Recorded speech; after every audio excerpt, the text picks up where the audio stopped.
March 21st, and we are going to be playing some blitz and classical chess with commentary, analysis here, chat in the Twitch stream.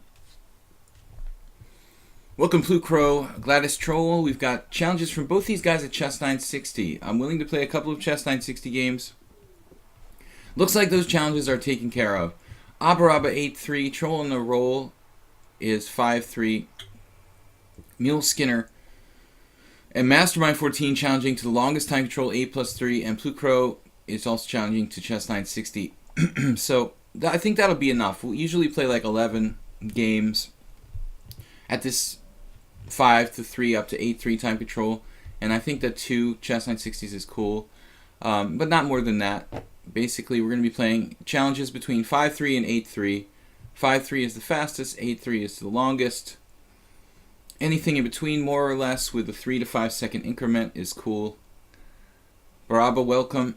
I haven't seen you in a little while. The Troll on the roll got a free rook on Sunday.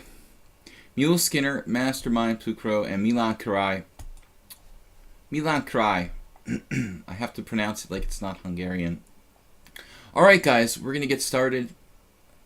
We've got Abaraba 8+3. We're going to warm up with him. I have not played at all today.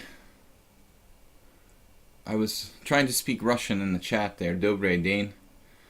I actually almost didn't finish the university because of Russian. I'm so bad at it that my professor had to hold my hand to get me to pass my Russian class. So that was a very generous C, basically. C minus. Okay, D4. I guess I need to broaden my repertoire against D4. I basically only play knight f6, occasionally G6 or maybe E6. I mean, there are a lot of transpositional moves you could play. D6, C6, E6. Sometimes I play E6, but it's a bluff because I don't really play the French. Once that happened against Hikaru had been playing D4 a lot, and I thought, well, if I play E6, he'll play C4, but he didn't. He played E4, and he beat me in an advanced French. So I'm not good at bluffing E6. I like to play the English defense after D4, E6, C4, but I don't really play the French. I should learn to play more D4, D5. But in my career, I haven't been very comfortable or successful playing D4, D5. Very, very short period of time I tried to play the Queen's Gambit, declined, and for a very short period of time I tried to play the Queen's Gambit, accepted. But neither of them really went off very well, so I never really felt happy with D4, D5. I'm an Indian defense player. Freya Chess Queen is now auto-hosting. Thanks, guys, for the hosts. Sometimes we get, and thanks yesterday to another player who made a donation via PayPal. Supporting the stream and the YouTube channel via PayPal donations, much appreciated. Okay, so C4, E6. I'm feeling kind of conservative today because it's my first game. Not today, but at the moment, because it's my first game. So I'm not going to go with the King's Indian right away. E6 is much more solid, I think. Now here, yeah, once again, Zoltan Ribli, I played D5, and I managed to draw in a Queen's Gambit decline, but only against Ribli. He actually played Knight C3. I was terrified to play the Nimzo or something. I don't know. Okay, Bishop B4, Bogo Indian. I also play the Queen's Indian. That's my drawing routine. If I play B6, generally speaking, I'm looking for maximum solidity. I think that B6 is a little bit safer than Bishop B4. It's a little bit more solid. Peter Lako, of course, a big Queen's Indian devotee. The Bogo Indian seems a little more provocative, somehow fundamentally. Is it on or am I off? What does that mean, Gladys Troll?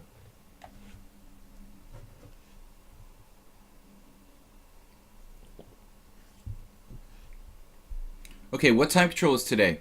Anything between 5-3 and 8-3, basically. 5-3, 5-5, 6-3, 6-5, anything in between. You can use 4-second increment if it floats your boat. Any increment between 3 and 5 seconds. Any base time control between 5 and 8 minutes. But 8-3 is the tops. So Bishop D2, sorry about that. What are you talking about, Gladys Troll? being on. You mean the stream is on? Actually, let me check if my stream is working, because actually you may just need to refresh Twitch. Queen e7 is the classic line here, but I don't play that because it's a little bit passive. I never really liked Queen e7, although it's very tough to beat. I also have great respect for c5. Okay, let's try something different against Abaraba. Speaking of not playing the Queen's Queen's Gambit. I mean, this is basically playing a kind of Queen's Gambit where his bishop's misplaced on d2. I thought we'll try something different. I never played this line. May I ask where I am in the queue? Oh, Satis Troll. Yeah, you're next. So, usually I play a5, but we need to have like backup plans. Now e4 is a big threat, so we must play d5. White could transpose to, let's see, Queen's Gambit type of positions here. 1, 2, 3, 4. 1, 2, 3, 4. We end up playing the Queen's Gambit anyway. I'm good.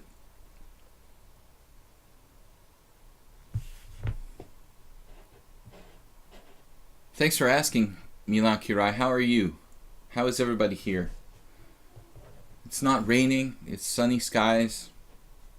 It's been kind of bad weather for the last few days. Probably where you are too. I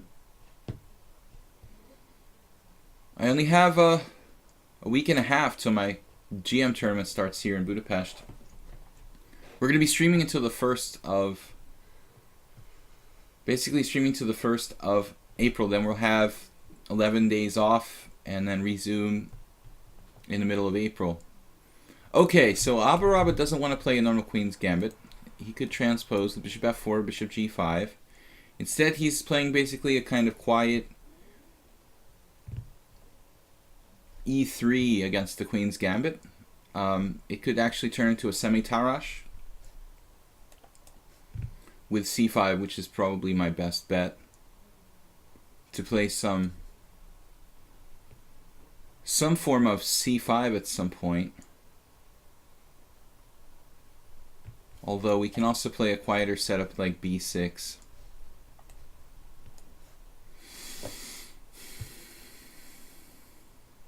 I could play it like a Queen's Indian, like b6, bishop b7, knight bd7. That keeps the maximum tension in the position. I don't really know this line. However, bishop d3, I don't know what I expect him to play there actually. I was thinking maybe rook c1 would be the best move. Keeping the tension, discouraging c5. I mean, there's probably nothing wrong with bishop d3, but white has... I mean, it looks to me like he has a slightly passive kind of IQP position or something to that effect. Take c5 castles. He doesn't have to allow an IQP though. I don't know what to call this or classify this actually as. c5's possible. Yeah, I think this is a good move here. We can probably take this pawn efficiently and dynamically rather than taking with the bishop. I can try something else. I thought maybe he should take on c5. That seems like the critical test.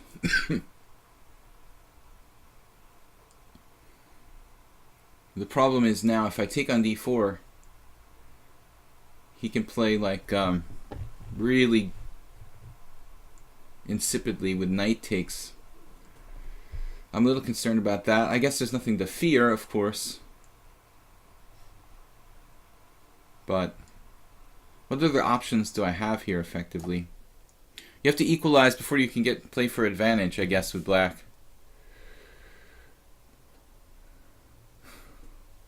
Blue Crow, thanks for the information. Don't send in any photos or anything. He took with a knight. That was what I was worried about. But it's cool. It's cool. I think objectively here we could play knight c6. That should equalize. But I'd really like to play for more. I'd like to play for an advantage somehow. A little bit tricky to pull it off.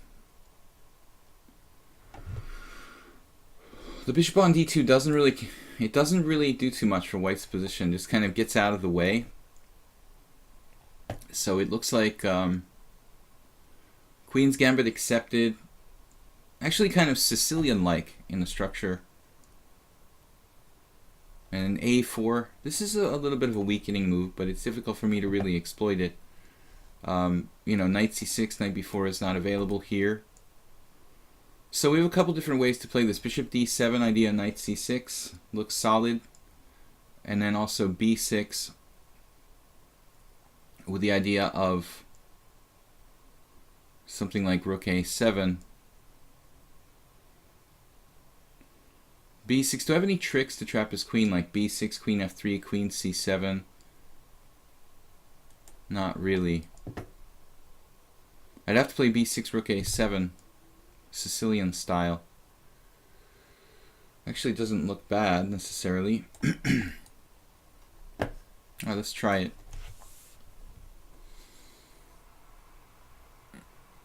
I want to get my bishop to the long diagonal if possible. Sometimes you can trap the queen on a8, as in the Sicilian. And this rook can go like rook a7 across. It happens sometimes in the what is it called, Mora Gambit, in the Najdorf. Super sunny spring day has arrived. Give you an IQP here, yeah, right. I mean, Abaraba won't give me anything. I wanted to get some counterplay against this. He wouldn't allow an IQP. But I don't know, maybe I shouldn't take on c4 here. I have an awful lot of good moves. The easiest move, if I was playing like a GM or something, I wouldn't have this position, of course, but you can just play knight c6 and it's like totally fine for black. The other possibility was after a4, which is not forced by any means. I think the safest move for me here was bishop d7, followed by knight to c6 again, rather than this provocative b6, when Abaraba plays the best move, queen f3.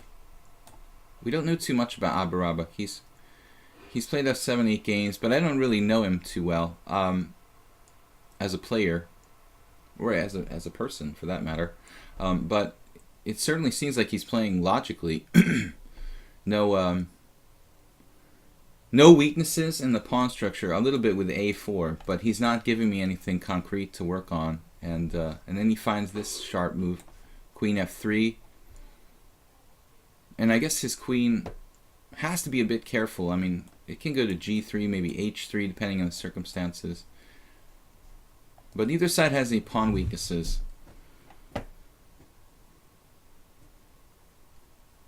A little bit of weak square on b4, but that's sort of part and parcel for this kind of position. If white plays a4 and the queen's gambit accepted, I've had positions like that a lot. Do you mean the Chicago defense with rook a7? Yeah, I guess that's what it's called. I didn't know it was called that. But I don't know if, are you talking about the Najdorf, the Sozin? Because it happens in the Sozin Najdorf, and it also happens in the Smith-Morra with rook a7. I didn't see any way to try to trap his queen on a8, as happens sometimes. Yeah, I guess it's called that. Is that the Chicago defense? I wonder why. Some old tournament in the 70s or something? Abaraba dropped a piece. Abaraba, hasty decision. Too many LPDO. Loose pieces drop off. So, I mean, any kind of normal move here for Abaraba, like rook d1, should leave him with at least equal position. He just blundered with knight c6 though. So I have two ways to win. We can take or take. We can take this guy or we can win this guy. What do you want? I mean, I guess we should take the one on d2. Actually, they're both good. Rook c7 followed by rook takes c4. That might even be cleaner. Because I basically force a trade of queens with this move. No, it's... Abaraba got excited and played knight c6, but knight c6 doesn't make sense. You're playing a kind of aggressive formation with your pieces. Looks like you're trying to attack me. You should just bring the rook to the center and you're slightly better. I was scared of rook d1. Not scared, but I mean, I have to be a little bit careful. You know, rook d1. Probably this one. You can put the bishop back on c1 if necessary. And then it's a position, but it seems like white's a little more comfortable here. I have to watch out for piece sacrifices on e6 if I play something along the lines of like rook d7. Maybe there could be some sacrifice. Objectively, I think that black is fine, but I'd have to be a little bit careful. Here he just dropped a piece for nothing.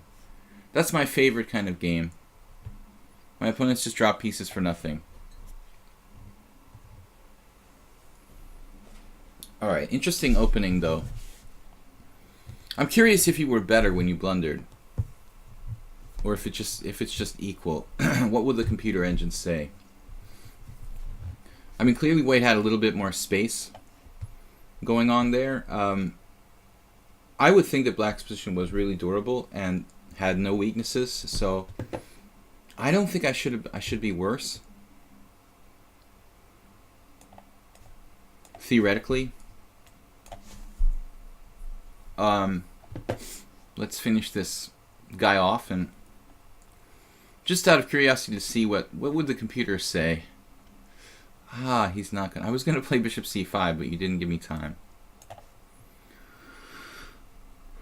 I wanted to play that before he had a chance to unpin his pawn. I should have played the previous move, bishop c5. Well, sorry for the anticlimactic finish, guys.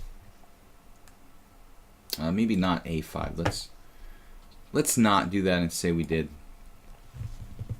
a5, not a good idea. Putting that pawn on the dark square. Targeted by the e1 bishop. Not good. And now what? Maybe bishop b4? Just trading pieces? Attempting to trade pieces when up a piece. Alright guys, it's a free piece. Oh, you're talking about the Mora, right? Okay. Yeah, I was thinking of the Sozin Najdorf and the Mora. It's obviously possible in both. Oh no, the bishop on b5. Well placed to do maximum damage. And we have a tactic. I thought he was gonna play like king g1 when I play knight takes e4. I could play knight takes e4 anyhow.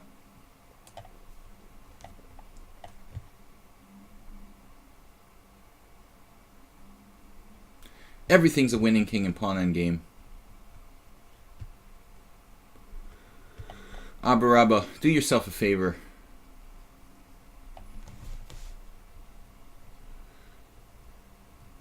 I know what line you're referring to. Yeah, I mean, I guess that was it. I mean, maybe rook a7 exists in more than one line in the Mora. Come to think of it, that would make perfect sense. I'm talking like as if there was just one variation, but maybe there's like multiple ones, objectively.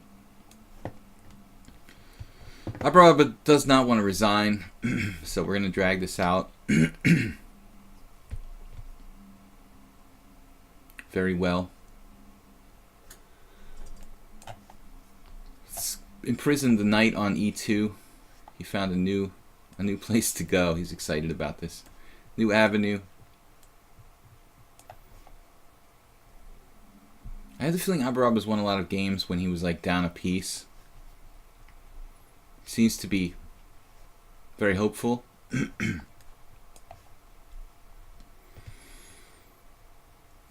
Well, I have an idea now.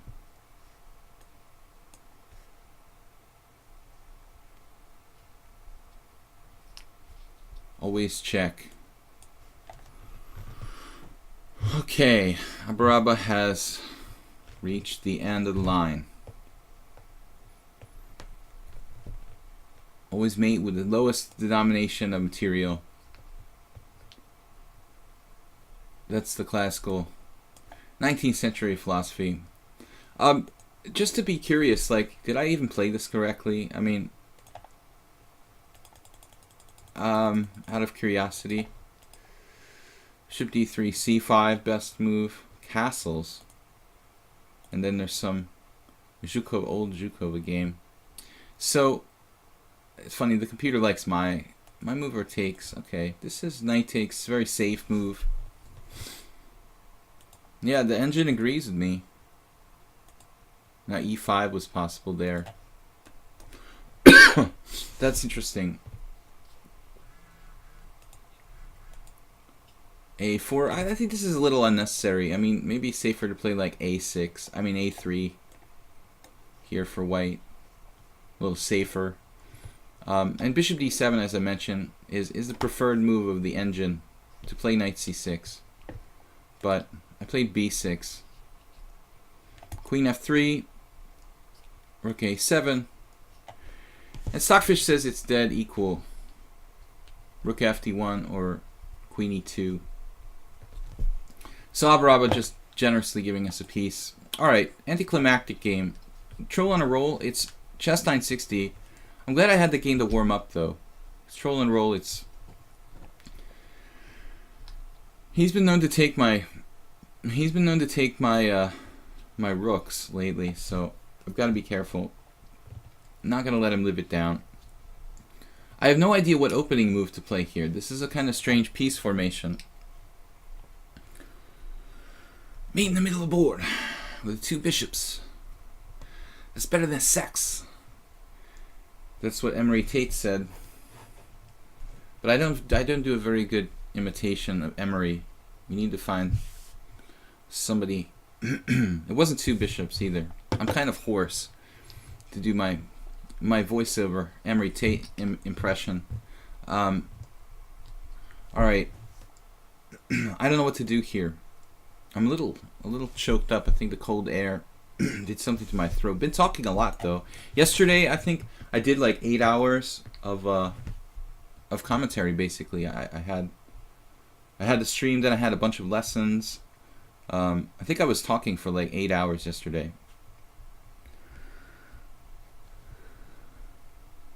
Unfortunately, Emery Tate, he was a legendary cult chess figure in the United States. You guys who are from Europe, no clue who I'm talking about, but if you're from the United States, he was entertaining and hyperactive international master from the US. One of the strongest African-American chess players of all time. He was just a really, really funny person. Sometimes scary to hang out with, but I tried to do my imitation. Unfortunately, he passed away last year. Or was it 2 years ago now? I can't remember. Okay, c6. I think it was last year. It had to be last year. But the European guys have no clue what I'm talking about. They think I'm just crazy. Troll on a roll. I kind of like the initial stage of this opening. Feels like I'm active here. My center pawn needs to be reinforced. I guess we'll slide the queen over this way. Get her into the game over like that. I started to have a little bit of hoarseness in my voice. Hopefully it's not lasting. We'll cut down on the Emery Tate imitations. He was just a really charismatic individual. Let's leave it at that. Knight to g3.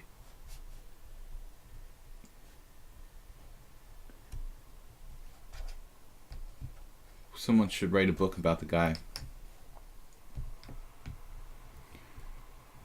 Knight to g3, and we're reinforcing the e4 pawn. But I like the way that trolls play this. Knight in the center. I mean, that's the one classic thing in the Royal Pez a lot of times. Like, it's not clear if we should put the knight on e3 or the knight on g3. I chose to play g3. It influences less central squares, but I wanted to reinforce this pawn on e4 because it doesn't have very much protection, obviously. Now I'm a little bit concerned about the knight coming to f4 at some point. That could be a very nasty surprise.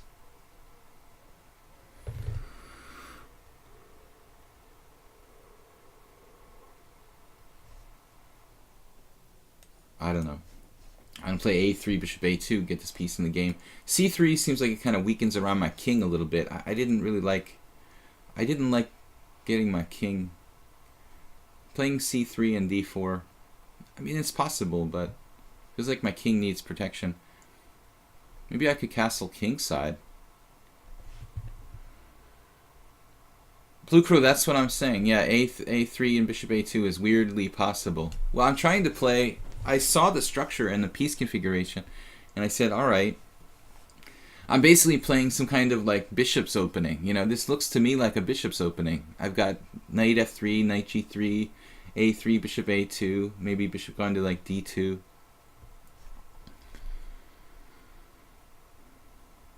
Now, unfortunately, I really kind of wanted to reinforce my center with d3. I hope I have time to do that, though. I can't really give up my strong point in the center here. And taking with the knight is not my favorite.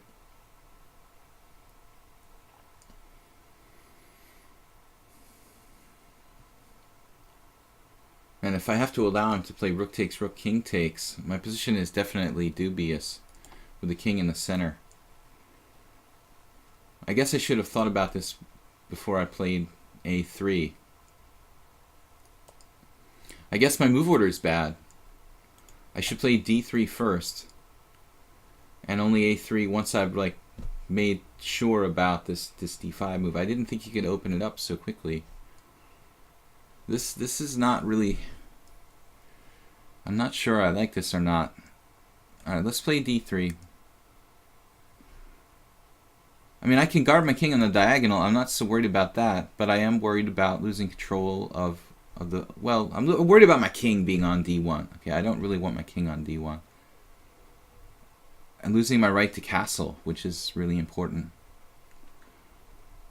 There is one thing, though, that's good. Like, if he does exchange on e4, he gives up a very strong pawn in the center. You know, I don't think that's justifying my king being standing on d1 in the middle of the board, but it's at least something. Now, h5. Wow. h5 to take out the control of...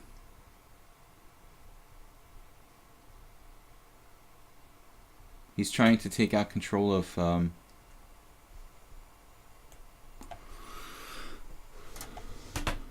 in a way, undermine my control of e4, effectively. I could be in trouble here. I didn't want to weaken myself with h4, although it would be possible. It would give him access to something like knight h6, knight g4. I don't know if this is too passive for white. Troll playing very aggressively. He also played very aggressively against me the other day. When I lost, when I hung a rook against him, he had played a game where he was really, really aggro in the opening stage of the chess 960, and I had to be really careful. Normally I think of Troll as being kind of solid, but it seems like in the last two games he's been a little more aggro than I was accustomed to. h5 is a very aggro move. Agricultural. Can you play a Vienna game at all? I'm using it quite recently. Quite a bit recently. Yeah, that's making you think of the Vienna game. I mean, this opening probably looks like I went like knight c3, knight e2, knight g3, in fact. It reminds me of Bishop's Opening / Vienna game. Well, h5 is pretty radical. Knight f4. Why knight f4? Oh, he's going for e2. Why ask why? Alright, am I going to lose like by force or something? I have to play this. This is a happy moment. My plan was to play queen f1 anyway. Sorry guys. I'm not ill, but I did talk a lot yesterday. And seems like my voice hasn't really recovered. Queen f1. I don't know how people who are like professional actors and singers like can stress their voice that much and help and recover. You know, after like a concert, like a singer giving concerts like night after night. I have no idea how they can do that without their voice like just getting destroyed. So let's play bishop d2. And we'll recirculate back here. We never did get to play bishop a2.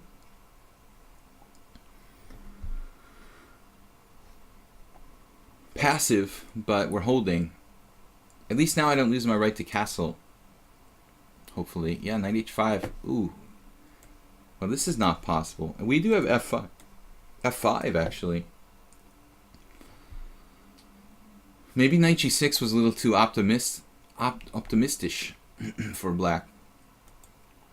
If I play knight f5, yeah, why not? But why? Right, I'm thinking, why play knight f5? Because I can. Alright, whatever. I can play knight f5 even if he goes bishop d7. I'd rather get developed, right? It's easy to lose touch with objectivity when it comes to developing your pieces. You become fascinated with one idea. But in my experience, development is really important. General principles are really important. Usually they hold. So in a situation like this, without really calculating, if the choice is between knight f5 and bishop a2, I shouldn't really be thinking about knight f5. Now,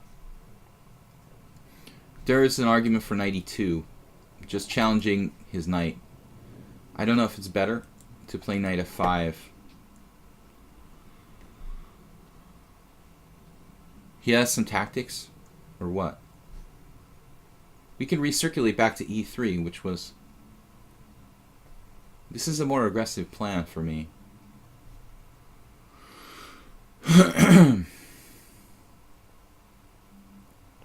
I don't know. He's coming with another guy.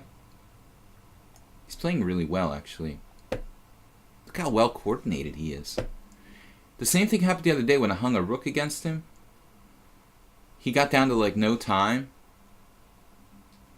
And I hallucinated that...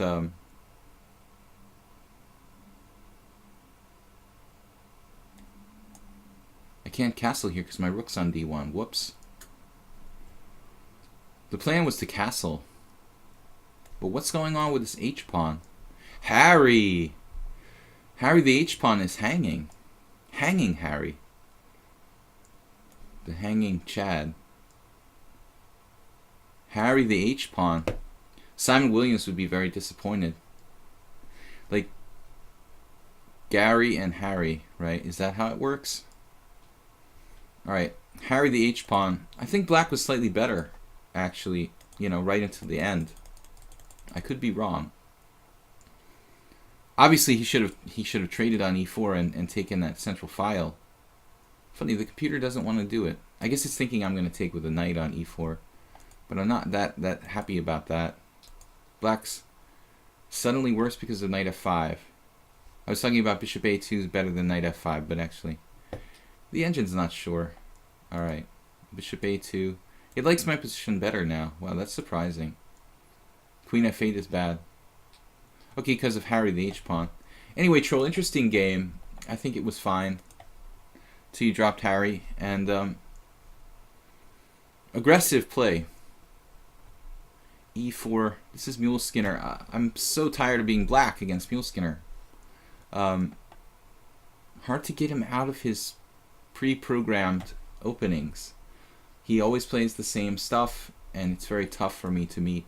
I haven't given him a d5 in a while though. Let's mess him up a little bit. He doesn't like this open positions. The anti-Mule Skinner opening. Hi boys and girls. Super Pats are asked for a Vienna game. I can play a Vienna game. I never play the Vienna game, but I have a little bit of knowledge, so I can attempt it.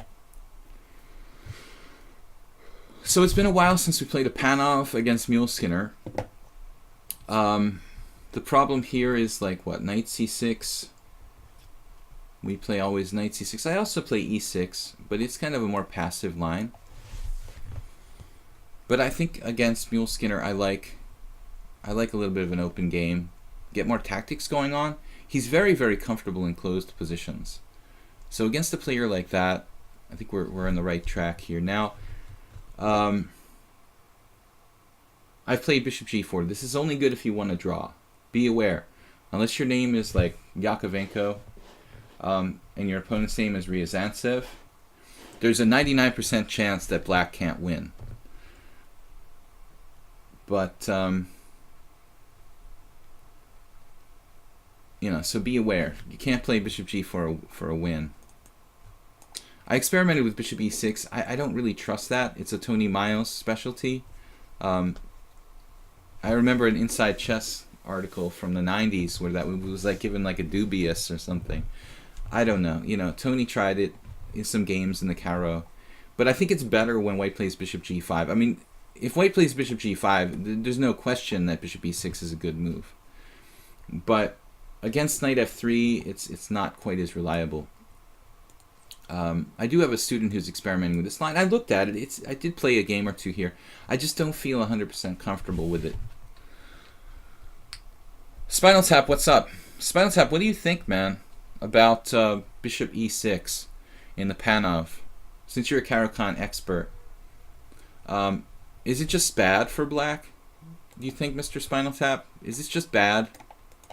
Because I have the feeling it's like not really totally correct against knight f3. Senor Miles was playing it back in the late 80s. Very experimental. Actually, g6 is experimental too. But g6 isn't so bad though. I've played this a lot. A lot of blitz games. You must disagree. You don't know about bishop e6. You don't know about bishop e6? You don't know or you don't know? I don't know about it either. I think it's kind of dubious, but it's playable. You recommend the draw line. You like Yakovenko winning in 17 moves against Senor Ryazantsev, or whatever it was. The draw line. I always play the draw line for a win, hoping my opponent will let me checkmate them on h2. I guess I told you about that before, right, Spinal Tap? You didn't even know about that game. I have to keep you informed. Alright. But if you guys... The inside joke is that Ryazantsev lost to Yakovenko in this like draw variation at the United Arab Emirates Grand Prix tournament like last month. I mean, I never saw a Grandmaster lose with white in that line in my life. You know, it's kind of comical. The variation goes basically bishop g4, and then white plays c takes d, knight takes d5, queen b3, bishop takes f3, g takes f3, e6, etc., etc., etc. And there's this very long variation that goes back to, I don't know, the 70s or even before that. I think Fischer actually had a game in that line. So Mule Skinner played bishop c4. Bishop c4 is a move. Queen b3 is a little bit more topical. So now this transposes to an e3 Grunfeld, I guess. Grunfeld, which I actually play myself with white.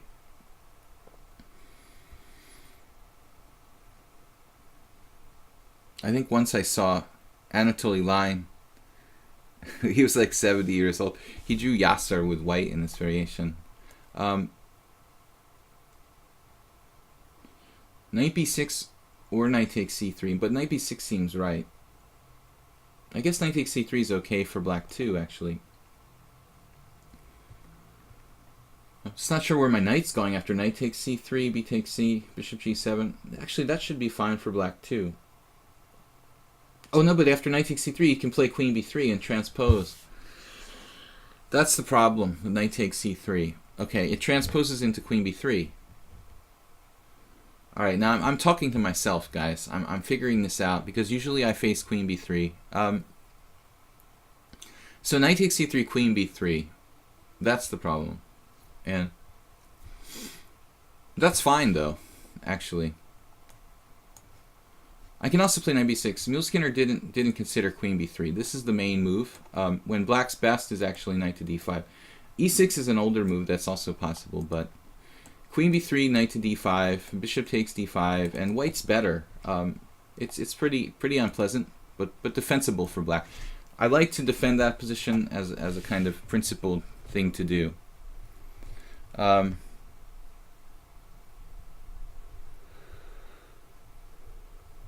So the other possibility, though, for black, which is safer, is actually, if I had a serious turn of game, I would play knight b6 here. I mean, this move kind of takes the wind out of white's sails. Basically, it's an equalizing move.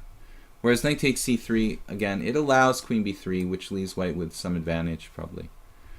And it's also possible to play e6 here, I think. If I'm not mistaken, e6 is... I think even Caruana might have played that in this position, if I'm not mistaken. It's a playable line for black. Basically a Tarash. Rook b1 doesn't look really appropriate here. You guys know why Rook b1 is not appropriate here? The class? Raise your hand. Who knows why Rook b1 is not appropriate? Anybody? Because there's a pawn on b7 that can go to b6, right? It's going to be just like a real solid blocker, basically. If I didn't have b6 available, if I had some weaknesses with like a6, I think Rook b1 would be better. So we're going to have just a rock solid pawn formation and try to get classic counterplay against the hanging pawns. You know, I've seen occasionally people try to go ballistic here, probably play something like h4, h5. But I really doubt that even Mikhail Tal could... I mean, it's worth considering, though, actually. I think I might have done that in Blitz before, trying to go crazy with the h4.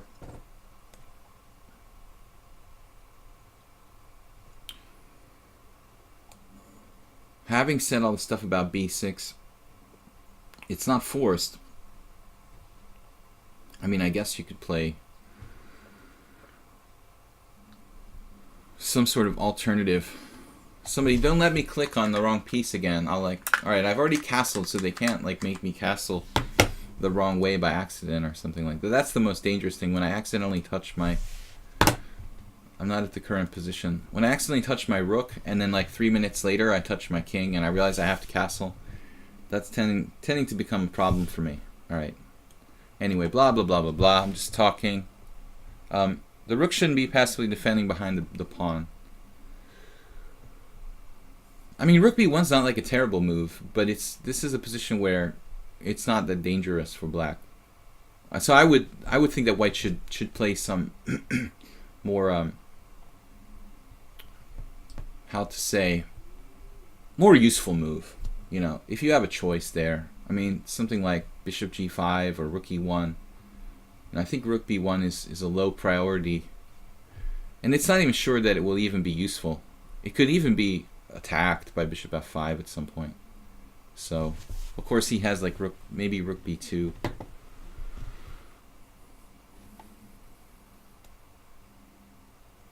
One thing I do have to watch out for here would be bg5 and like BB5. So I like get a rook trapped basically on E8 or something. Like for example, whatever, bishop G5. Let's say, and I go rook E8, and then sometimes I don't think I even like rook E8 to be honest here. Maybe rook C8.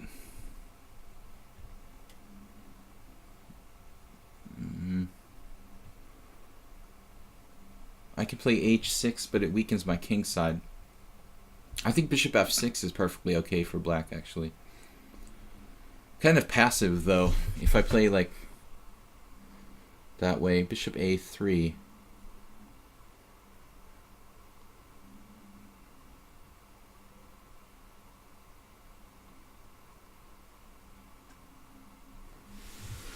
I don't know, Mule Skinner seems to be getting stronger all the time.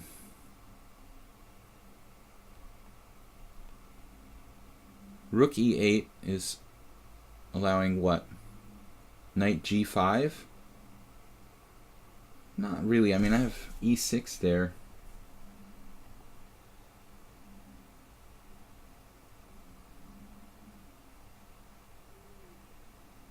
Yeah, but rook E8, Knight G5, E6, Knight E4.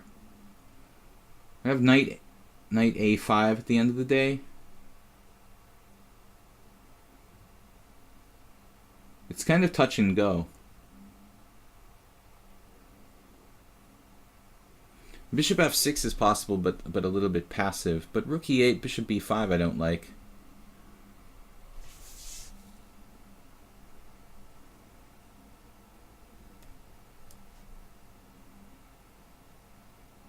I don't know, Mule Skinner seems to be getting stronger all the time. He's also extremely fast. Like, he's always 2 or 3 minutes ahead of me now. But he's not like Constant Change where he's like 2200. He's only like 1900. Yesterday he played a game against me. He was 7 cent pawn loss. I think that was it. Our first game yesterday, 7 cent pawn loss for Mule Skinner. I mean, that's pretty amazing. But there wasn't really any tactics in the position, you know? So it wasn't like I was, you know, I didn't feel like I was playing computer or something. Just kind of amazing. H4, very aggressive move. Wow. All right. We've got to. Every single piece of Mule Skinner is like trained on my position, like perfectly coordinated. But now he's got to make some sort of decision about his bishop on c4. I'm not sure he can maintain this pressure. But what's impressive is his speed, actually. Even more than his moves, the speed at which he plays them. You know, he's got 2 minutes more than me. But the 7 cent pawn loss, that's the lowest cent pawn loss anybody's had against me in a long time. I mean, I had 2 computers play me in my Simon on Sunday. I don't think they touched 7 cent pawn loss. Those guys were like around 11 or 10. But the game yesterday with Mule Skinner, just because there was literally like no tactics, it was basically a positional game, like a kind of quiet D3 Lopez, where nothing really happened. I don't know what the lowest cent pawn loss I ever saw in a game was. Probably like 5 or 6.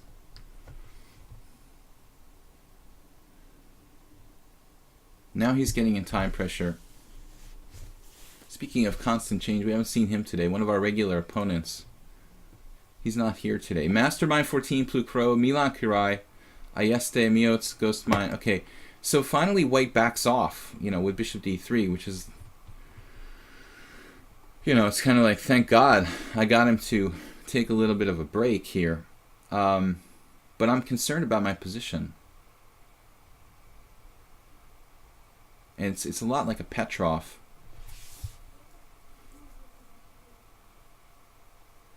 And rook e8 keeps running into bishop b5. I'm kind of in Zugzwang, almost.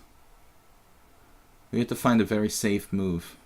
Queen c7, perhaps.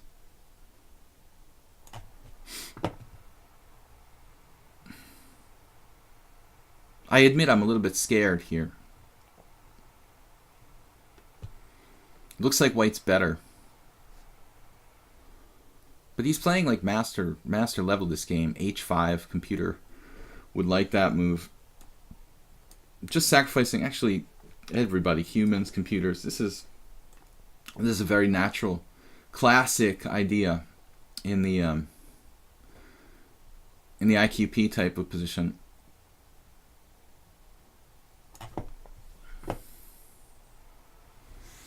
But his play is extremely strong. I think he's just improved exponentially. In the beginning, when I played the Scandinavian against him, he would just kind of crumble. This is actually a very bad move. Queen f4, miscalculation. Probably not decisive mistake, but I missed something possibly important here. I don't know.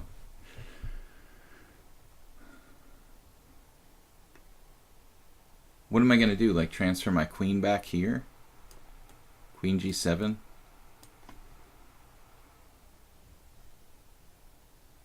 I don't think he's going to have too many center-pawn loss in this game either.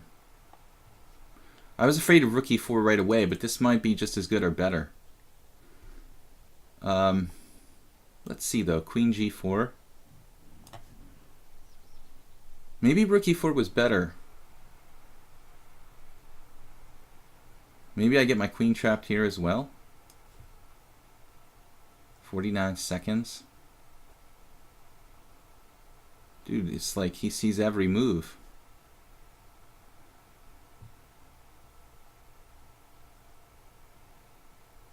I don't know, man. Mule Skinner, you're playing scarier and scarier every day. Guess I have to sack my queen or something.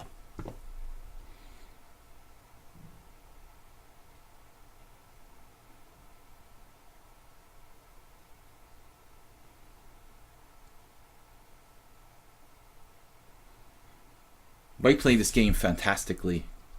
With the piece play, I don't know about bishop e2, but I think virtually the whole game was almost perfect. I don't think he could play better. Now, maybe I sack my queen. Bishop takes. I don't know what's going on here.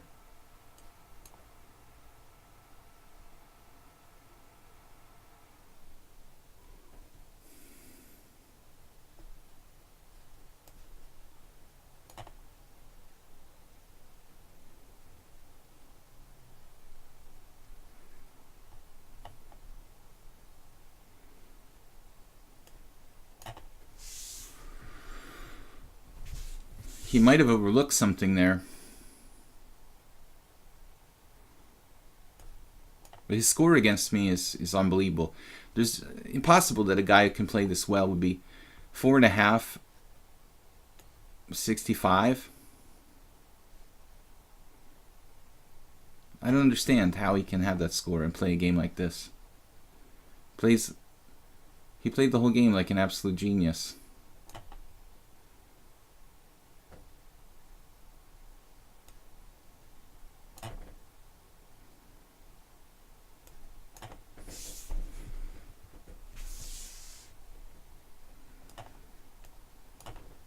And he's fast too.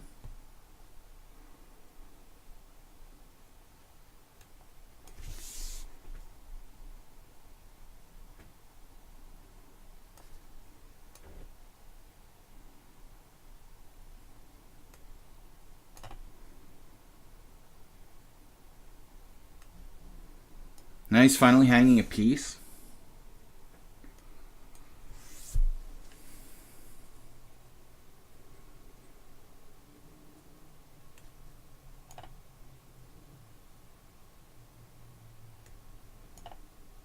No, this was a miscalculation.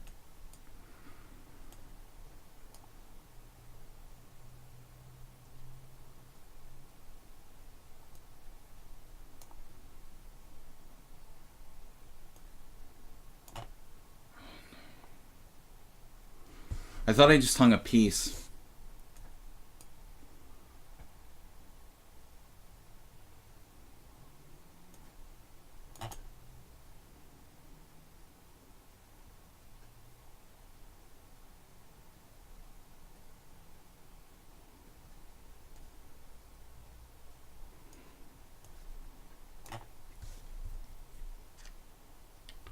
What?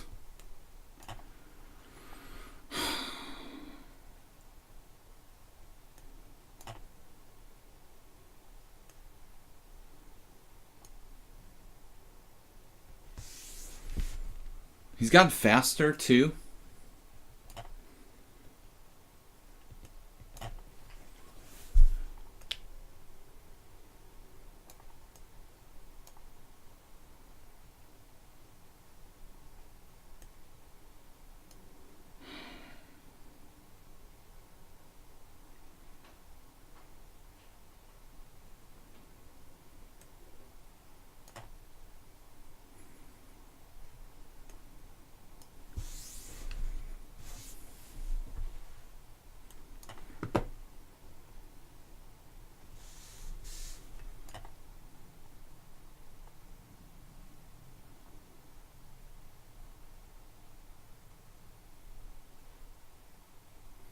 I mean, there's just no way that anybody who's 4.5, 70 against me can play this tough.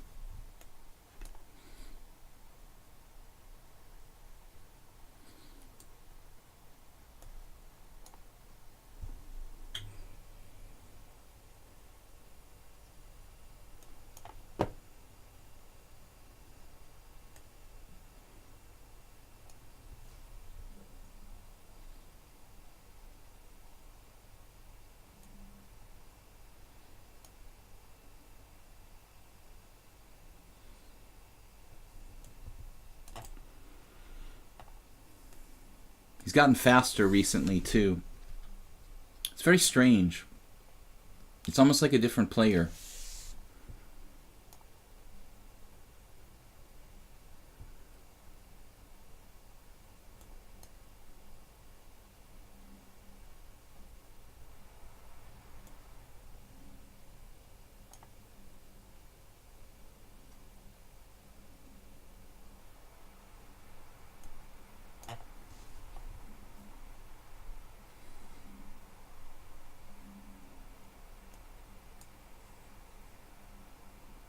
He never had this much fight in him before.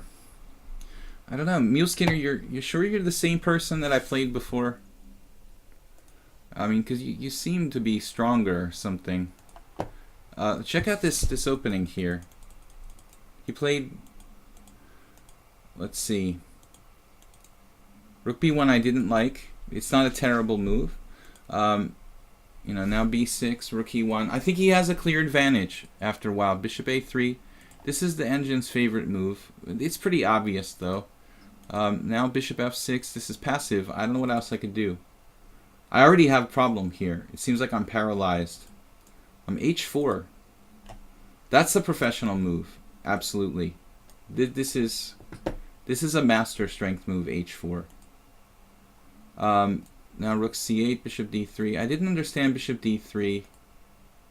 Computer says I'm better here, but in a practical game, I think that white is actually better. I'm surprised by that.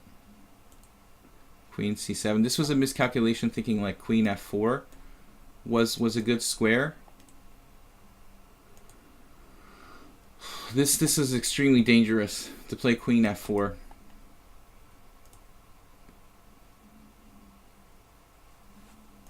And now the sun is coming in. I mean, I'm lucky I'm not losing here. This looks very, very scary for black. Queen H5.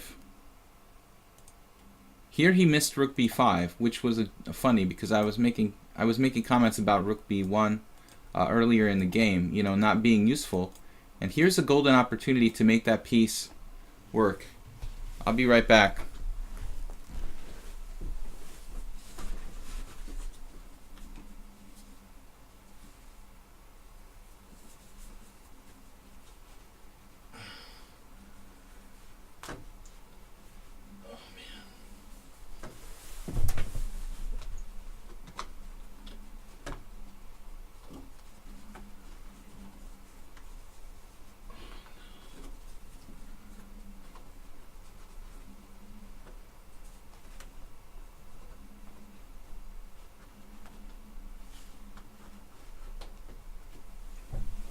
If you're wondering what I was doing, I had to fix the window shade.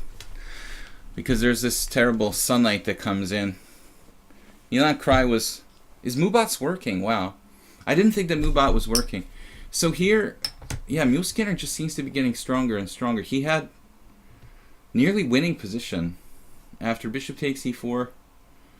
Okay, it was too crazy, but I had no time left. I decided to sack my queen here.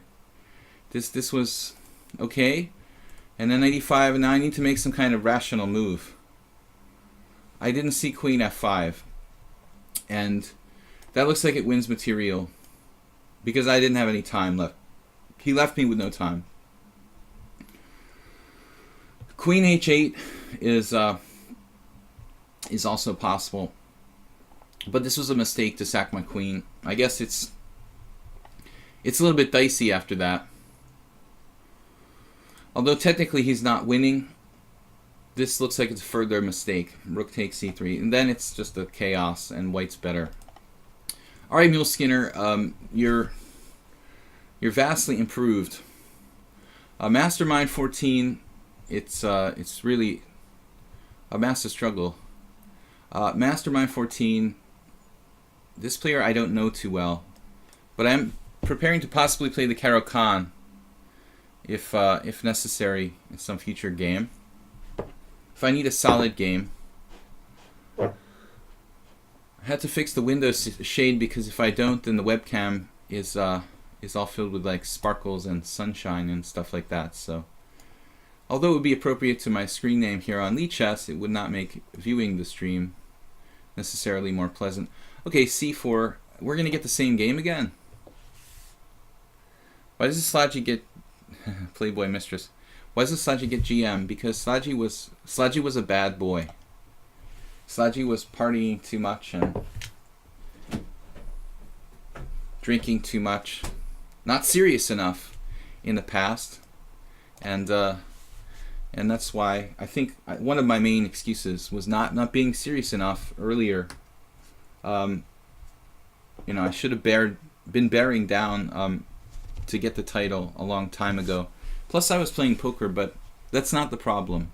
I was really I should have 10 years ago, made a real push to get GM. But we all have excuses, and I have mine. What's stopping Sludgy from getting GM now? Nothing. Sludgy is not getting any younger, but we still have time. I'm trying. Okay, knight f3. Yeah, that's why I'm doing this, basically. We're getting back into chess. Knight f3, mastermind. This move order disturbs me a little bit, I have to say, but I guess there's no concrete thing like white can do. The fact that he hasn't played d4 doesn't really change anything. I know they can play bishop b5 sometimes.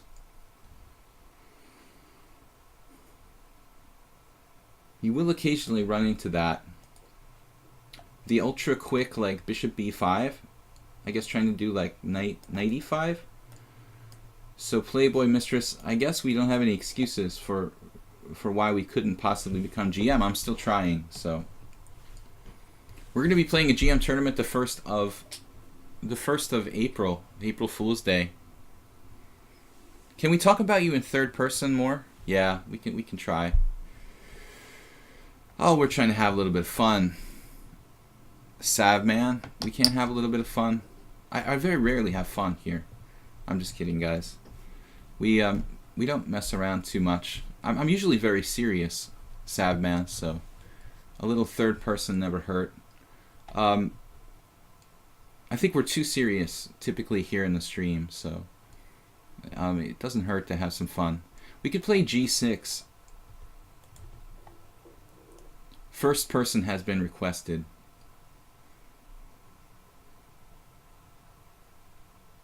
We'll just play the solid e6.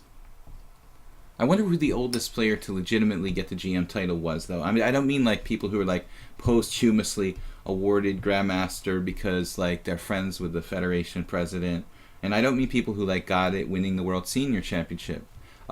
Actually, thinking about it, I mean, I'm not like gonna set a record. I'm not that old, but I was wondering about that.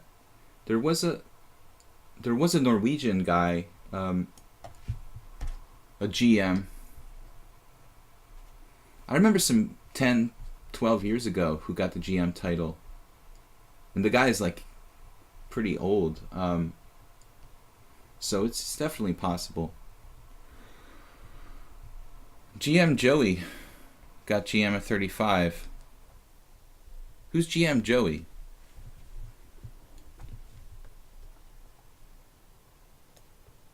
If you don't mind me asking. 35 is relatively young. Cream Style says, I'm 2,000 and 26 years. You think I can still get IM in about 10 years? I think that's feasible if you're talented. Obviously not if you're an anti-talent, but it's not about age, you know. I think that IM is achievable for talented players at most ages, even if you're like in your 50s, probably. Alright guys, back to the game. So yeah, I still think I can get the GM title. I think it's gotten easier actually because requirements have been a little bit slackened as far as like what kind of tournaments you need to play in and stuff. It used to be you had to make a GM Norman a round robin tournament. That's not a requirement any longer. Enrico Paoli was a GM at 88. Okay. I mean, this is something that was like posthumously awarded. You know, he was a famous player who's given the GM title for, you know, for like deserving it when he was younger, basically. This is not to say he's not a grandmaster, but I'm talking about like really playing GM level and earning GM title with your play, you know, at your current age. Whereas Paoli was awarded the title posthumously. Maybe he was GM when he was 40 as far as strength goes. But things were much different back then. I mean, it's just a different world, basically. I mean, the Grandmaster title was only invented in like around the time of World War II. I mean, when was the Grandmaster title even invented? The whole concept. I mean, earlier than World War II, there was like the first Grandmasters were declared by FIDE. I don't remember historically when it was, but things have changed since Paoli's generation.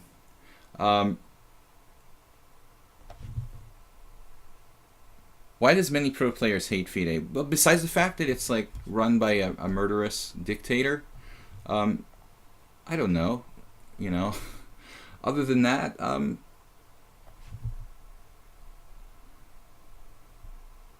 Rookie 1. Okay, it's not proven that he's a murderer, but there is some speculation. It's a totally corrupt organization. You know, that's why most people hate it.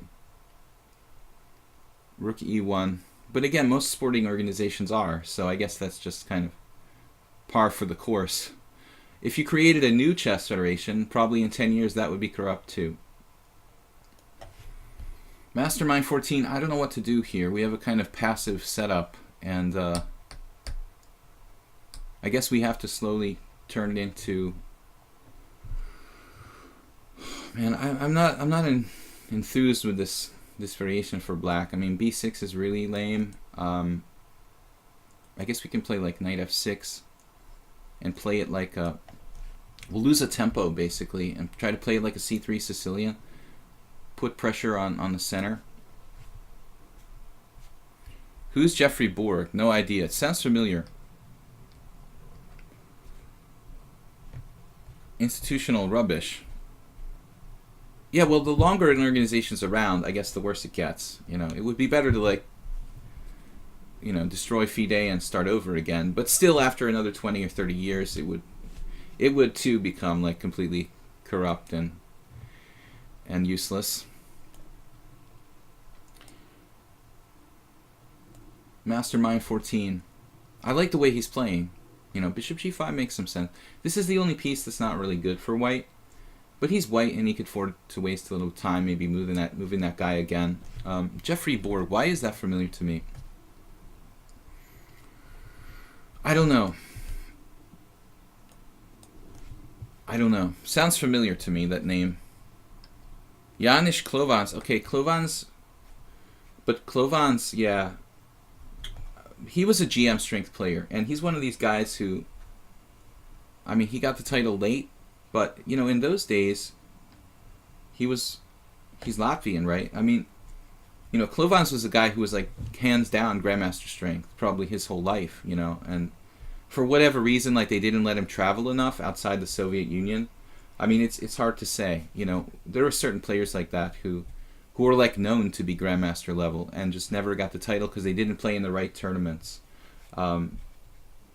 You know, like Klovans, nobody would question the fact that he was Grandmaster level. Like, take a player like Nesbedinov, who was a famed Grandmaster strength player.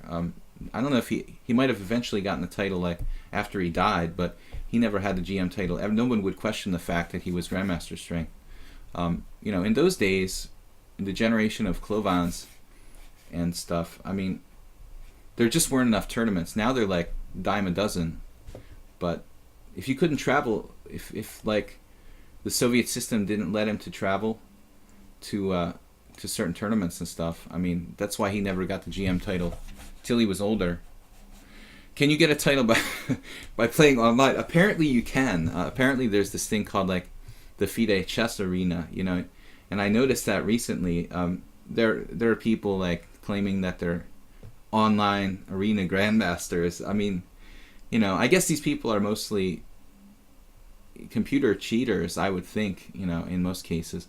I mean, if your over the board rating is like 2050, but your online rating is 2800, there's something not right about that, you know. I mean, obviously anything is possible, but all right, guys, I'm just going to try to blockade the d5 pawn, I guess. We don't have to, but he's threatening. It looks like he's threatening to liquidate. Knight b4. He can play knight to e5, maybe.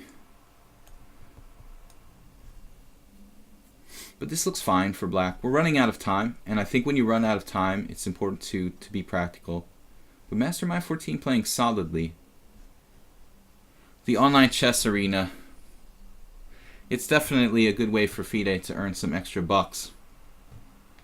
They love handing out titles, you know, because it means they like charge a fee from the chess federation of whoever like earned the title. So I guess if I become an online FIDE chess arena grandmaster, the United States would have to pay like some kind of, I assume like my chess federation would have to pay some kind of fee to it is sort of sick though that FIDE charges like fees to award honorary titles to people. That's totally, it's supposed to be like a technical fee, but it's actually like a racket, you know.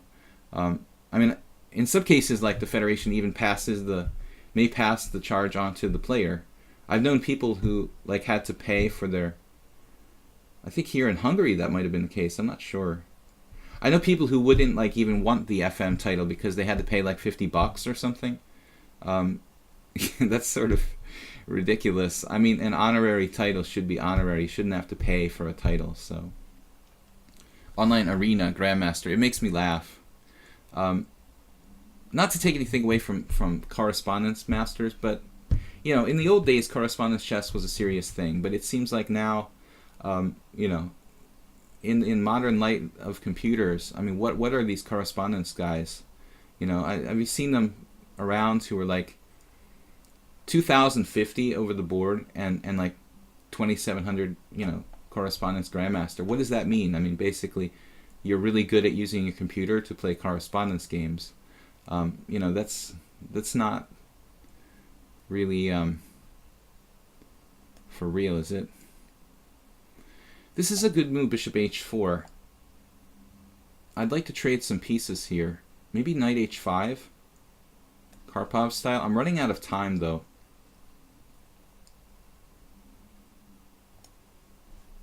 I want to trade pieces. He doesn't have bishop g3. This is a freeing maneuver that's played a lot in the actually played a lot in the Queen's Gambit. Karpov did this against Korchnoi in a famous IQP position. To trade pieces, I have blockaded the isolated pawn. It's not really exciting for black, but it's solid. Our knight is on the side of the board, unfortunately, and it's going to have to recirculate. Though we have f4 maybe.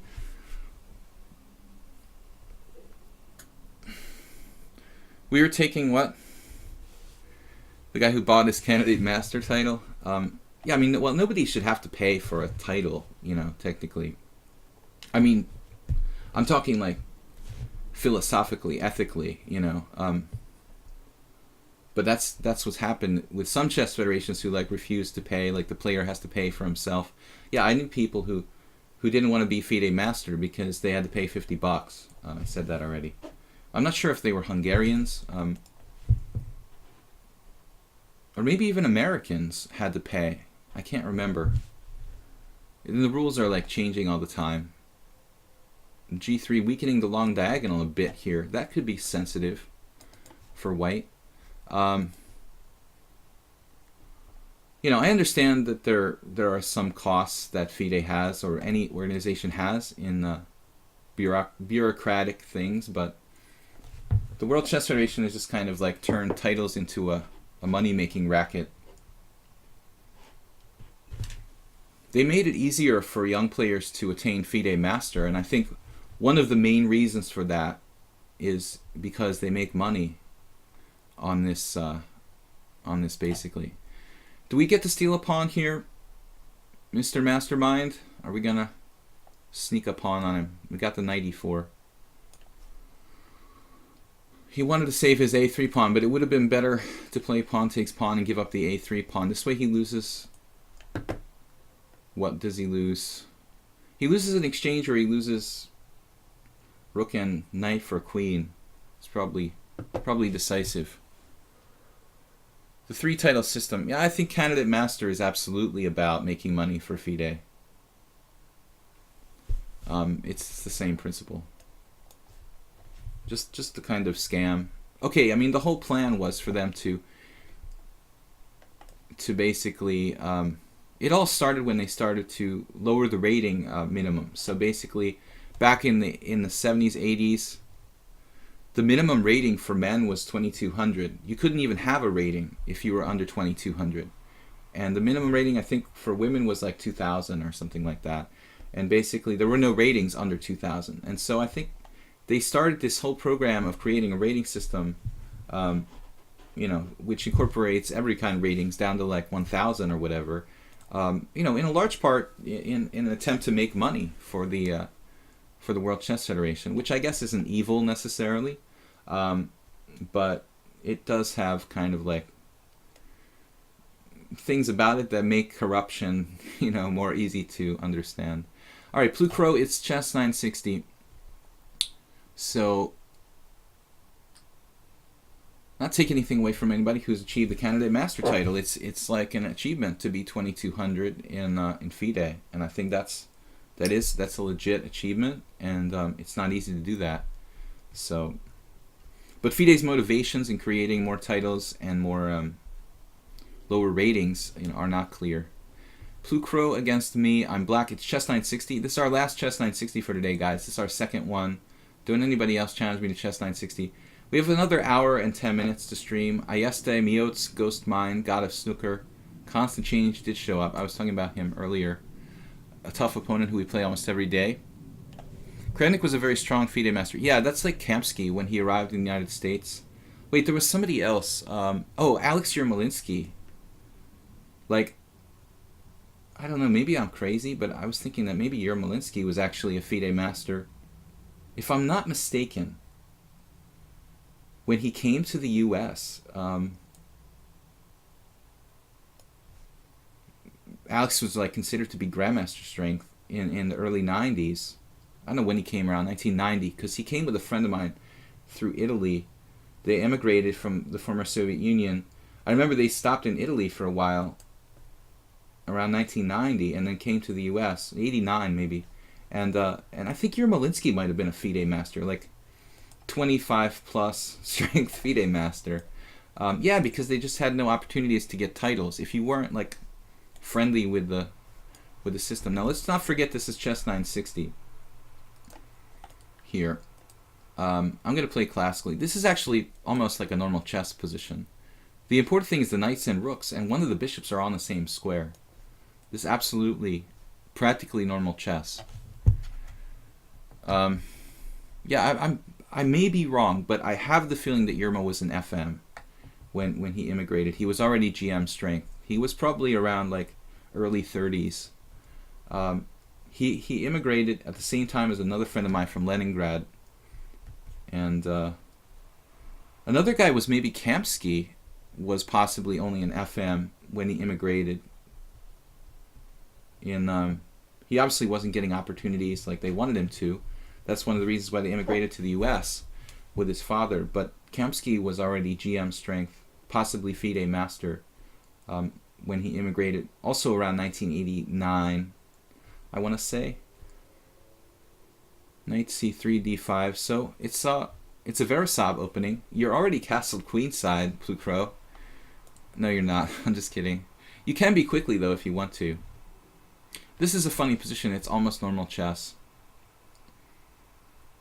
The king's sort of half castled. That's interesting. All right, I'm gonna play this like a Catalan. We've got a fianchetto the bishop here. I mean, you could play e6, but it's more passive. Yeah, Super Patzer's right. You have to finance the organization, and that's why I said I understand that there's bureaucratic costs, and charging a fee for titles is probably not completely out of line. It's like a credit card company charging transaction fees, but at some point, these banks and credit card companies and chess federations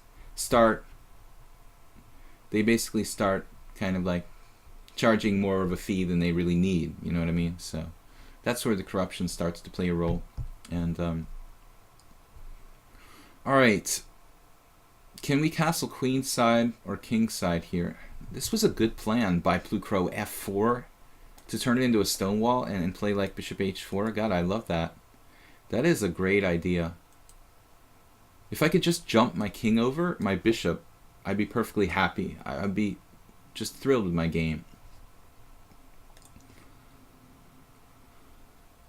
But unfortunately, that is not possible here.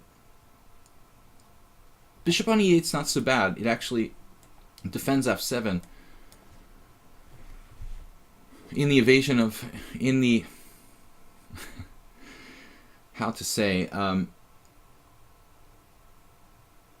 in the case of like 95, we're already like preemptively defended. But I don't know what to do here. We need to get the pieces out. They seem to have a little bit of problem coordinating. I like the way that Plucro handled this. So this is weak, but can be easily protected. It's good if you take time and just think about, how all your pieces are going to play, like a general scheme of development. I was talking to one of my students about this yesterday. The Russian star Nikolai gave the title of GM. Okay, the 5 people who made the finals in the tournament. St. Petersburg, 1914. Thank you, Socrates. Alekhine, Capablanca, Lasker, Frank Marshall, and Tarish. Okay, so there were the first 5. I thought there were more, but I was wrong. And then later, FIDE gave more titles to more GMs. When FIDE was created, not too much, some 20 years later. Alright, let's concentrate here. We're getting a little bit low on time. But thanks for that, throwing that in there, Socrates. Yeah, I can't recall the exact facts so easily. I don't know how to do this. What should I do to develop my pieces? This bishop on d7. Should I play like bishop d7? And then what do I do about f7? Bishop d7, bishop e6. Seems like a massive waste of time.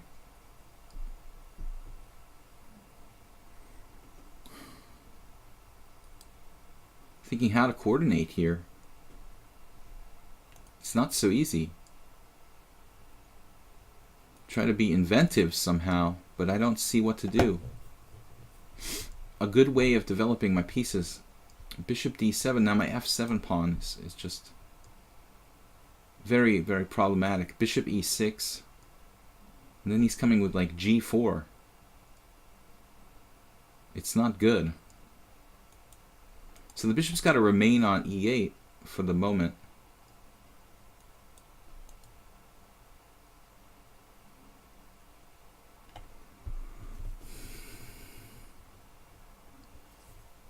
Knight h6. I mean, knight g4. The idea of knight h6. That's a very unnatural means of development.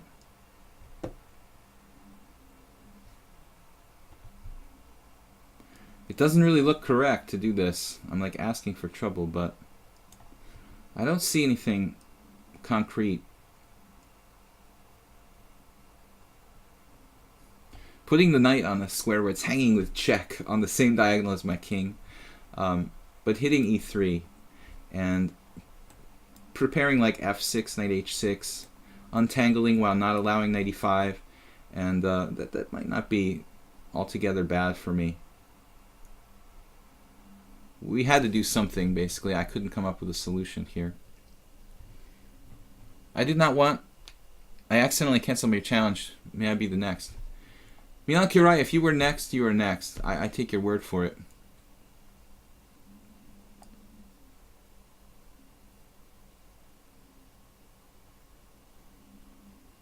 I think you're probably right, but I wasn't counting exactly. But we'll take his word for it. Socrates says, what? Alechin. Alyukhin. I try to pronounce it the Russian way, but I'm not very good. Alyukhin. Sellsword says, here, still in America, all we ever see is Alekhine. Alexander Alexandrovsky. Alexandrovit. Alyukhin. Okay, so knight g4, we tried to get creative and come up with an outside-the-box solution to our problems. Okay, he has to defend e3. f7's protected in the event of something like knight e5, knight g5. And I don't like his stonewall attack. You know, f6 is going to take away knight e5. It's going to nullify his threat of bishop h4.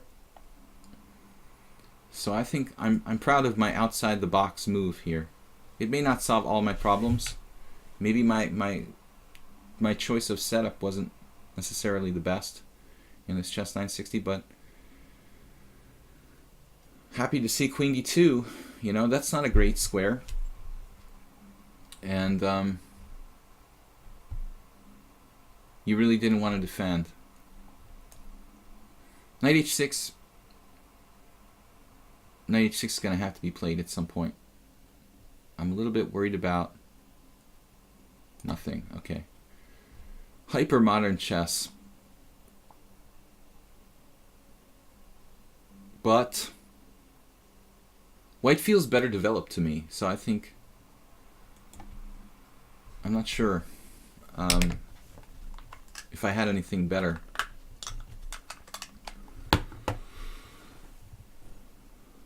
Ooh, g4 is a radical move. I was actually concerned about e4.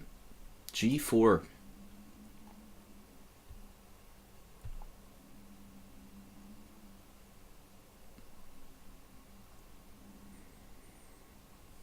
Craziness. If I take, you play bishop h3.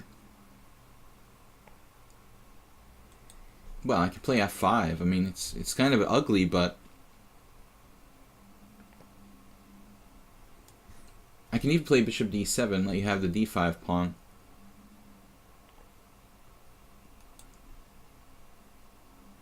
But I don't know, man. I mean, this white square bishop's an important piece. You can have my knight. I get your white square bishop. It's a deal. It's all right. You took e4 now. Wow.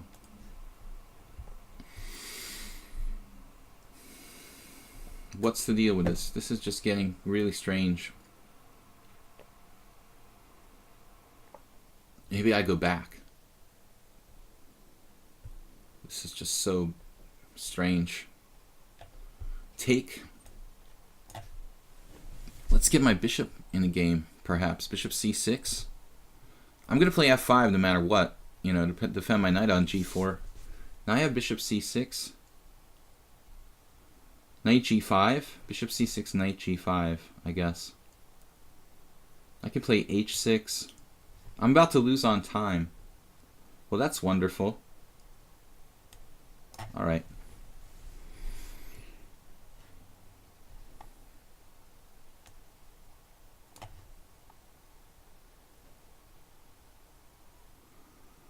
I didn't realize till now like how badly Plucro is really just trying to like flag me here. I'm thinking about the game, but he's more like just concretely trying to win on time. And I was kind of like, you know. But it really looks like it's questionable whether it's completely sound, his play in this game. It looks like he's just doing crazy stuff just to be fast, and he's not trying to flag. It's nice to have time to type into the chat, man. I have 10 seconds left. You're trying to win. Not on time.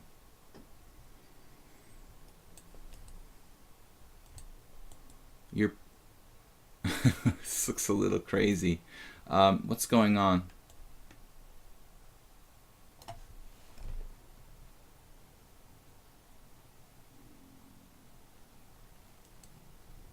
I think my move almost loses by force. But not quite. Yes, yes.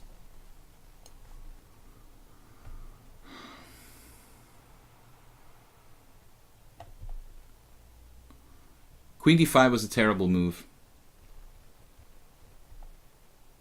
And even there, maybe I should have taken on a6. No, I lose a piece that way. I need to protect my king somehow. Bishop d5, followed by bishop b7.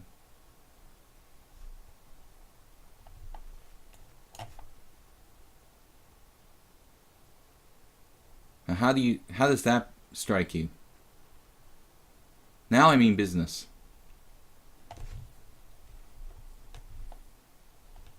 You're not going to swindle your way out of this.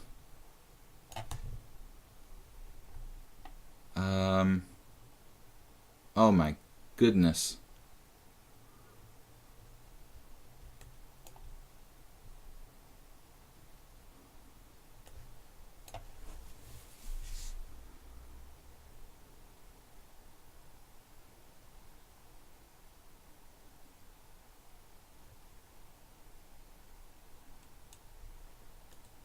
$95. Couldn't you just take on a3 there?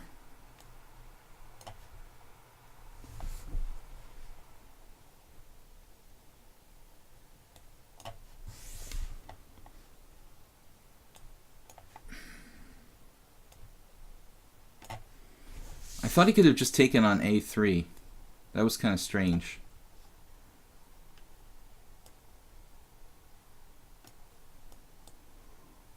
Wow.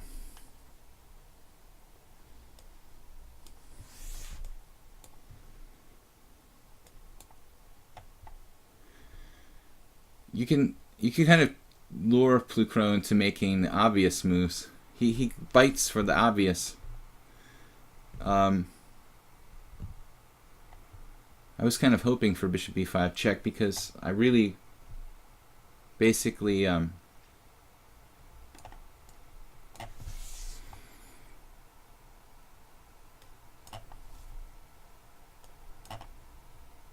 no.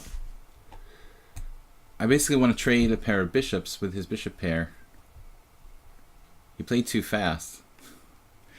I tricked him. No, you had c5 there, Plucro. That was at least a little bit unclear. He was... Actually, Muleskinner was much calmer in the time pressure. Seems like Plucro was a little bit less well concentrated. Grueling Stance says, also in French, the last syllable is always stressed. Alyokhin, right? Alyokhin. That's what I heard real, authentic Russian masters say. My friend from Leningrad, he says Alyokhin. I'm pretty sure that's relatively close. I mean, it's almost as hard as pronouncing Brazilian names correctly. Once I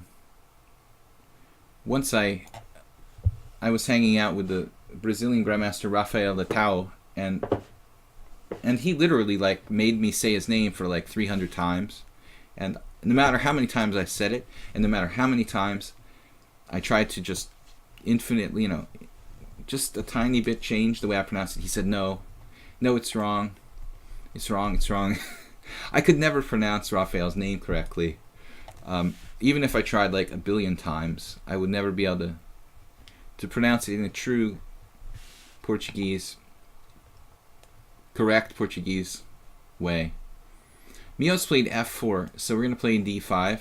Guys, we have almost an hour left. It's not Leningrad anymore. Really? Well, it was when he lived there. F4 d5. See, he wasn't from St. Petersburg because he left before the communist system ended, but that's cool. Bishop g4. So it gives you a little bit of an idea of the time frame from my friend came from Leningrad, which is now called St. Petersburg. But obviously we know that.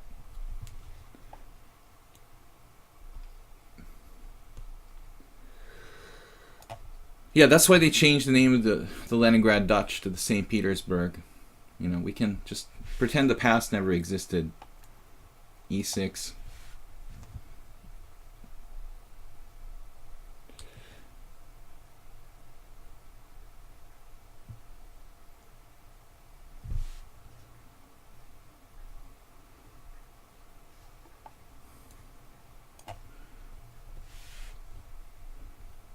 H5. I'm not a big fan of political correctness. I think it's okay in moderation, but I don't think I'm going to hurt anyone's feelings by calling St. Petersburg Leningrad. Bishop b5. I'm aware that now it's St. Petersburg. I guess in a sense it always was in some people's hearts, but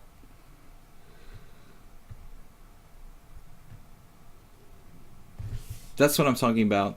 1989, when they immigrated.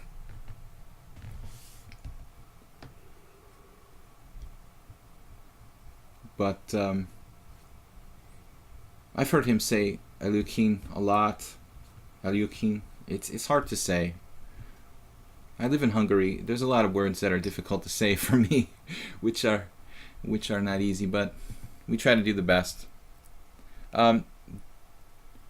Mios, I'm supposed to take actually I'm supposed to take Ayeste. I'm supposed to take Milan Krai. Milan, I call it Milan Krai, Kirai, Milan Krai. That challenge should be next. We've got a lot of challenges. I'm never going to play them all in an hour. I don't know which way to take here. I don't like doubling my pawns, but at the same time, it sort of strengthens my center in a twisted kind of way.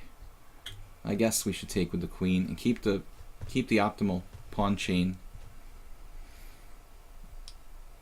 Alyukin. I don't know, my friend says it with a deeper kind of yuh sound, like in the middle.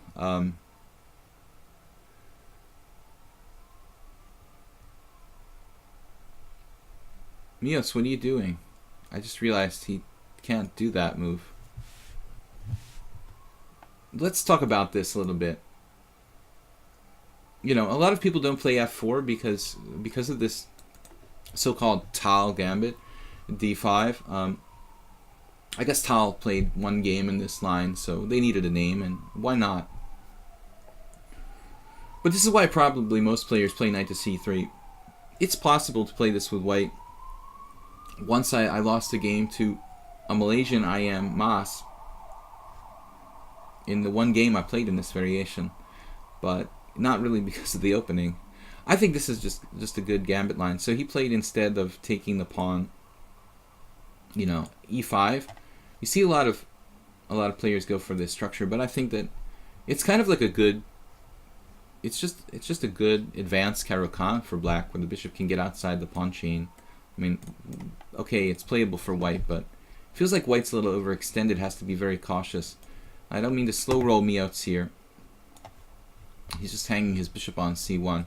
But I wanted to just talk about the opening, basically, what went wrong for white. I mean, it's not considered great to play e5 at that early stage. Although it's playable for him, I mean, it's just not really... I'm not going to try to take further material here, I don't think, although I should consider check and...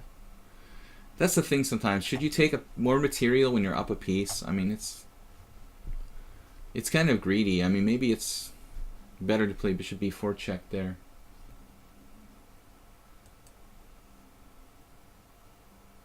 Okay, as knight c3 in that case, then queen takes b2. Maybe I am winning like a whole piece after queen takes d1. Am I playing bishop b4 check here? It's kind of complicated. Like, let's say he plays king e2, queen takes b2 check, king f3 or something, queen takes a1, queen a4 check. I don't know. I mean, to me, the computer's going to say I made a big mistake, but I think in reality, I mean, a pawn is enough for me to usually convert a win. So should I be greedy when I'm up a piece, or should I just play the simplest move and basically make sure that there's no way I'll ever lose, or hang a queen or get checkmated by a stray queen out in the middle of the board?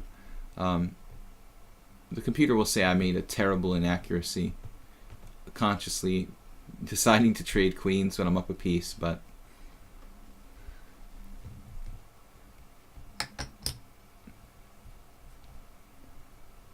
Sajis, one of our players here, said, I played in a tournament over the board. The winner played 6 out of 6, won them all, and guess what? He was black in all 6 games.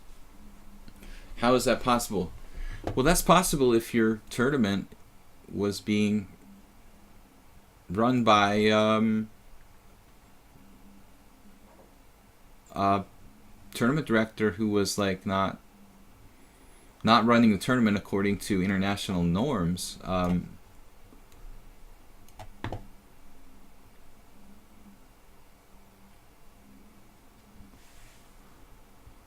Color alternation, I think, is obviously pretty fundamental concept. I mean, even if it's not a Swiss system, even in the old days before ratings even existed, I'm sure that tournaments were held where people, even if they weren't playing necessarily the optimal fair opponents, they'd still be alternating colors. Yeah, that's bizarre. I mean, I don't know. It just seems like a very fundamental... Under any kind of tournament rules, alternating colors seems kind of like mandatory. I guess that, yeah, you did disappear from the challenge list. But you're at the top now. Never mind. No, you didn't disappear. I have to play Milan Kirai first, and then we'll go with the... Actually, there are like bishop a5, bishop b6. Miotz is not resigning. He's 2,000. He's 2,000, he hung a piece. People are usually not concentrating. If you're 2,000 and you drop a piece like that, it means that he was just simply not concentrating on the game. So this is a terrible move, a6. I forgot that he has like knight a4, knight b6. Creating a weakness for him to actually exploit there.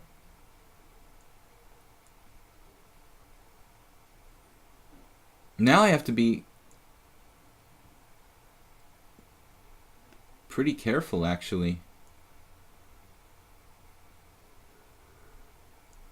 I hope I don't have to sack 2 pieces for a rook or something. Sack the exchange or something. How am I going to defend against knight a4? That's actually a really serious problem. I guess I can walk my king up with rook c6. Rook takes rook. Yeah, okay, I do rook c6 and then we'll take either way. Actually, pawn takes is fine. That's the simplest solution. And sheltering my king along the c file. The other way is like king takes, rook c1 check, king b5. It actually looks kind of dangerous, but I hope I don't get checkmated. King b5.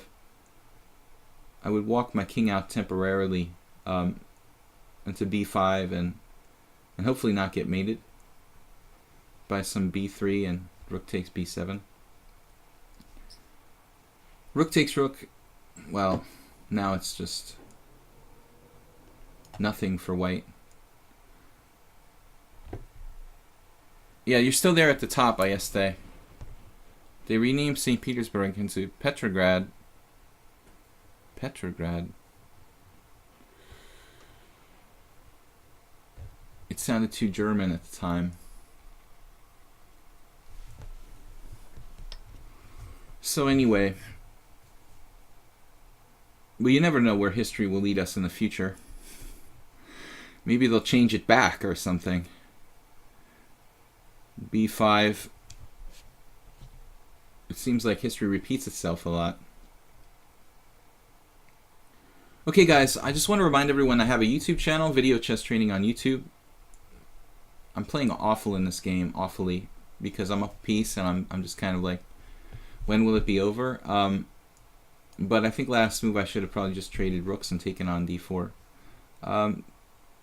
Though objectively this is good too. My YouTube channel, Video Chess Training on YouTube. Please check it out. Like and subscribe over there. Every Friday or so I try to put up a new independent video. We also upload all the streams if you play an interesting game here and you want to check it out, what we were talking about, and you weren't listening or something, or you just want to watch some old streams, you can check it out. My YouTube channel, Video Chess Training on YouTube. Thanks to everybody who supported the stream with donations via PayPal. We don't have that many, but I do thank those of you who have done so. It helps me to keep it going on. We've been streaming for over a year now here on lichess and Twitch. So, okay, Miotz is completely collapsed now. I think he's not going to be able to justify continuing this game too much longer. Basically, f6 chipping away. I could just play d4. Obviously, everything wins. Miotz should hang it up here. Can you link your YouTube account, please? Can't find it for some reason. Yeah, Twitch Chess TV. Blue Crow can probably throw it out there while I'm playing. It's in the... Yeah, thanks, Blue Crow, man. You're the best. Why am I not, like, winning a piece by force here? There should be some sort of tactic. It doesn't seem to be. Knight e3 is, like, a good move. Knight e3. I like that. It's kind of a funny position where there's no like insta win. I mean d4 he can even like move his king and save for a moment himself, but I guess this is the easiest. Threatening both knight e3 and winning a piece. Guys, we have time for three more games probably at least. We have to remember to play Milan Karai because he was waiting and he got bumped down in the list. And then Ayeste, Ghost Mine, and God of Snooker. We might get as far as constant change, I would think, depending, because some of those challenges are 5-3, they're pretty fast. Miotz needs to pay more attention in the beginning there. He was not concentrated. World Loser just showed up. He's a little late today.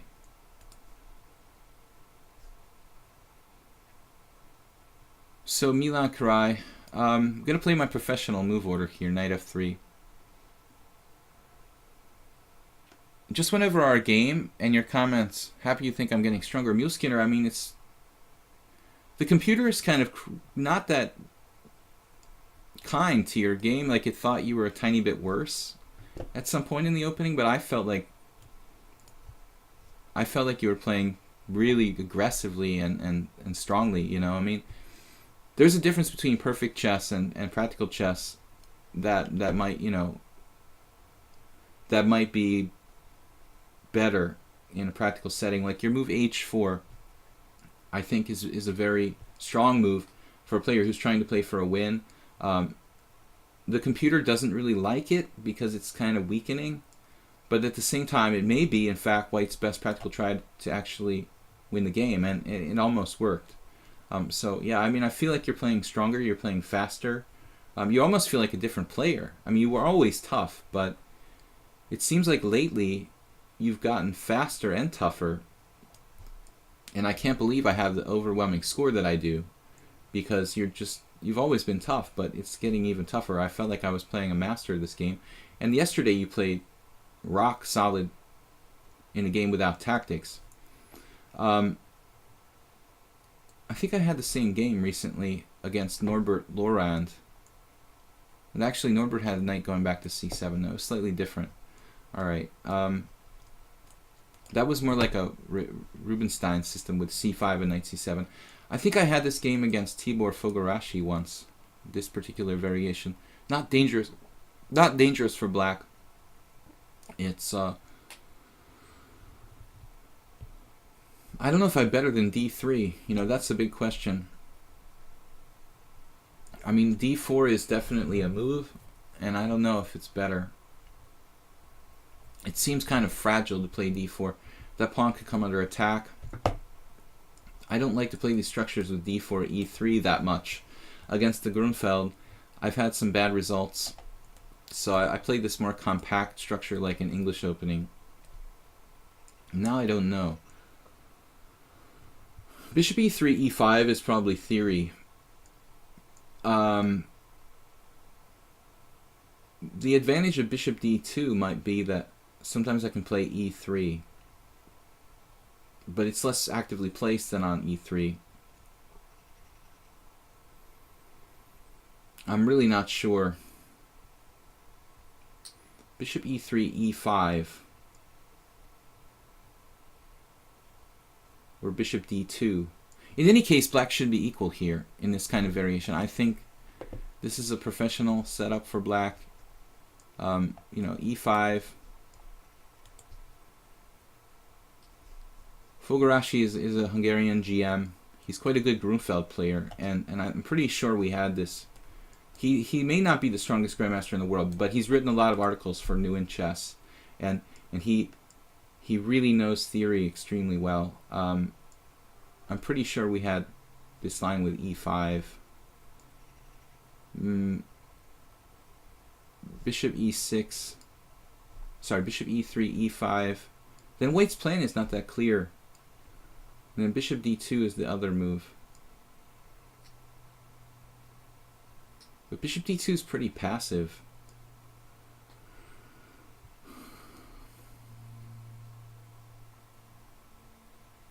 Alright, we'll choose this one. It's basically kind of like a...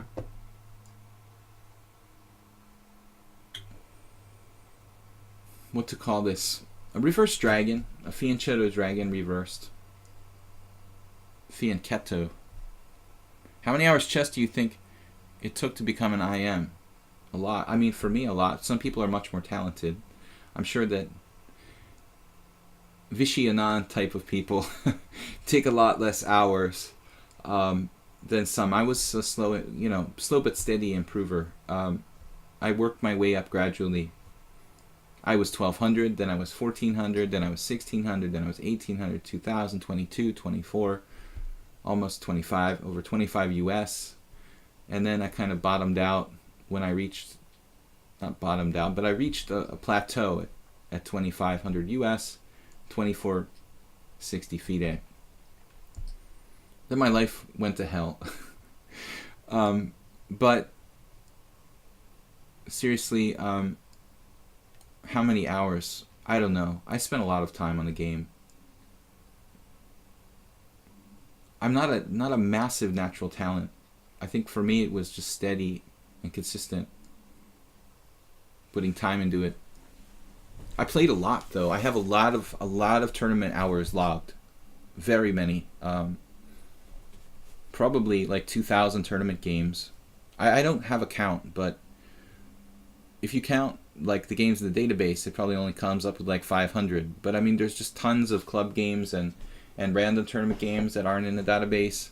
I'm thinking I must have nearly, maybe I'm exaggerating, but I mean, I don't know. I mean, I must have close to 2,000 tournament games. May I ask how old you are, and at what age you started to aim for IM? Well, I mean, I think it was a dream when I started playing to get it to become a title player, IM or GM, and I started when I was like 11 or 12 years old, but I didn't concretely really aim for the title of becoming international master till probably I was already, like a FIDE master with a rating of 2300. So it wasn't really a concrete plan until I was a strong player and already like a senior master USCF, and then I started to think about getting an international title. So I was like in my early 20s and already over 2400 USCF and a senior master FIDE master before I seriously was, determined to get the IM title.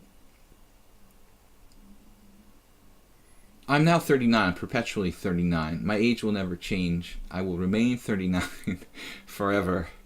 And that's all I can say.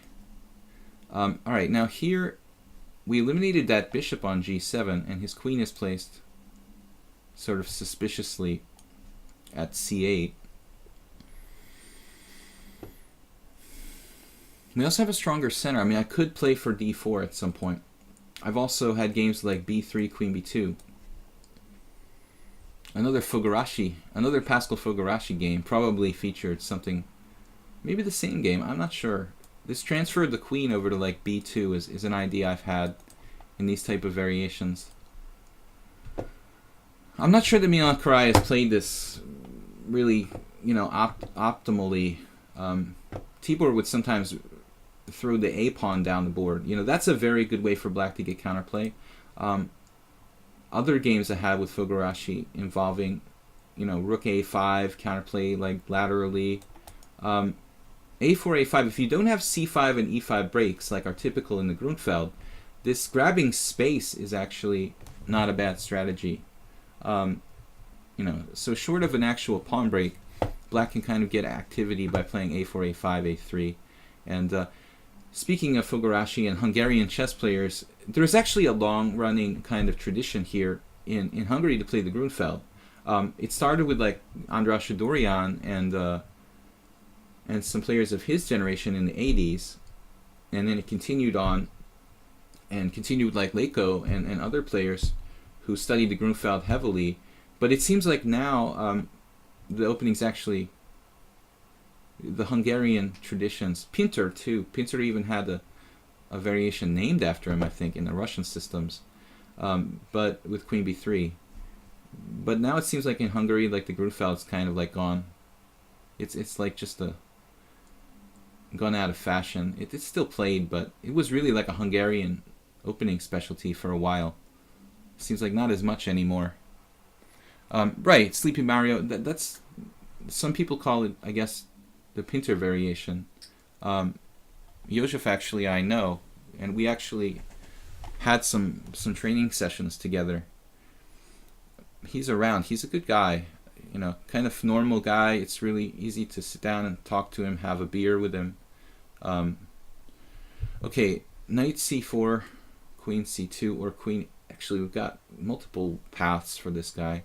Are you gonna seriously take my pawn on b2? Good luck with that. Queen f4 is interesting, but I could also be putting my queen in an exposed position. So I'm not sure. There's some fun possibilities here, like just cheapos, basically.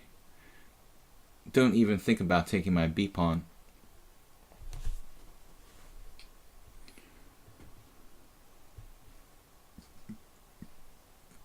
World Loser said, if any of you want to make progress, you must play against the stronger players. That's true, and I think that I had a hallucination here.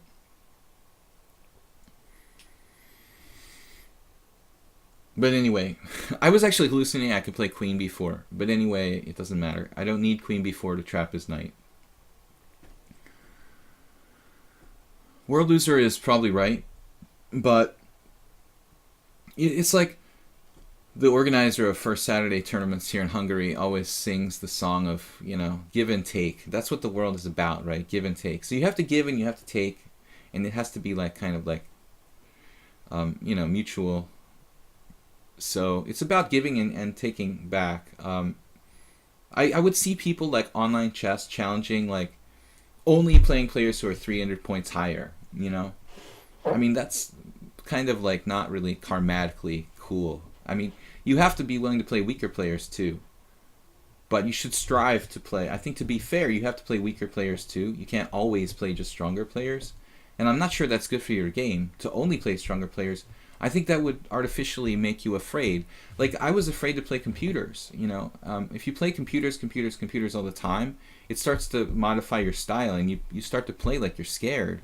So if you play just players who are better than you, I would think that would make you play scared to some degree. So I think that there's a happy medium, in terms of like playing strong players, playing weaker players, and finding something in the middle. Okay, so knight d6, he found it. It's the best move, it looks like.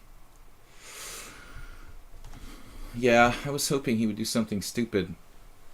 But knight d6 now. White has really good central control. Look at the center. Wow, we have 3 minutes here. Bang. This square, I have how many pieces? Queen, pawn, knight. Three controlling pieces, he has 1. Look at e5. I have 2 controlling pieces, he has 1. d5, I have 1 controlling piece, he has none. d4, I have 3 controlling pieces, he has 1. So if the center is important in chess, I have utopia here because I have like absolute dominant control over all 4 central squares. Plus I have 2 pawns in the center of the board at e2 and d3. So that 2 pawns in the center against just 1 on e7. White has absolute domination, and the principle of just fundamental kind of central control seems huge here. Knight e5 is defended. Unfortunately, he has this. But knight e5 looks like it's pretty good. There was also knight g5, but I was unconvinced by like bishop f5. And I don't really want to play.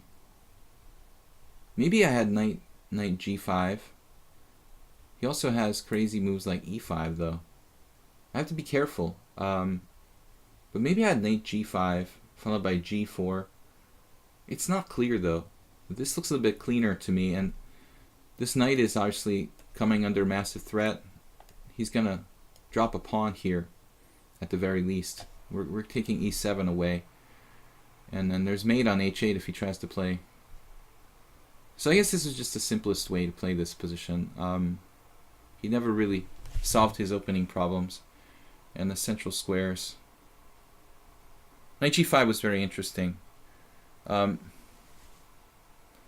the problem is, I guess you have to play a balance, weaker and stronger players. I just felt like playing the computer was very tricky because now I've given up. I don't do that to myself anymore. But we have better here. Larry C, otherwise known as Larry Christensen. His famous quote that I'm sure he borrowed from someone else. If you see a good move, look for a better one. This is Larry's modus operandi, but I really almost like fished out here and played queen takes e7. I'm a minimalist. I mean, that's not bad. I could play queen takes e7, rook e8, knight d5 actually, and probably win, some material that way. But this is actually, he has queen e6. But this position is sort of trashed strategically. I'm not sure this is even really better than taking on e7. But like queen e6, queen takes e6, there is a little technical problem for me here. Okay, we just take, and then we don't take on c7 because our knight can actually get trapped on c7. It looks like it could actually get trapped. If queen e6, we play queen takes e6, pawn takes e6, knight f4, and his bishop is basically screwed. And then we could just chop on c7, and his whole structure like just falls apart like a Jello mold.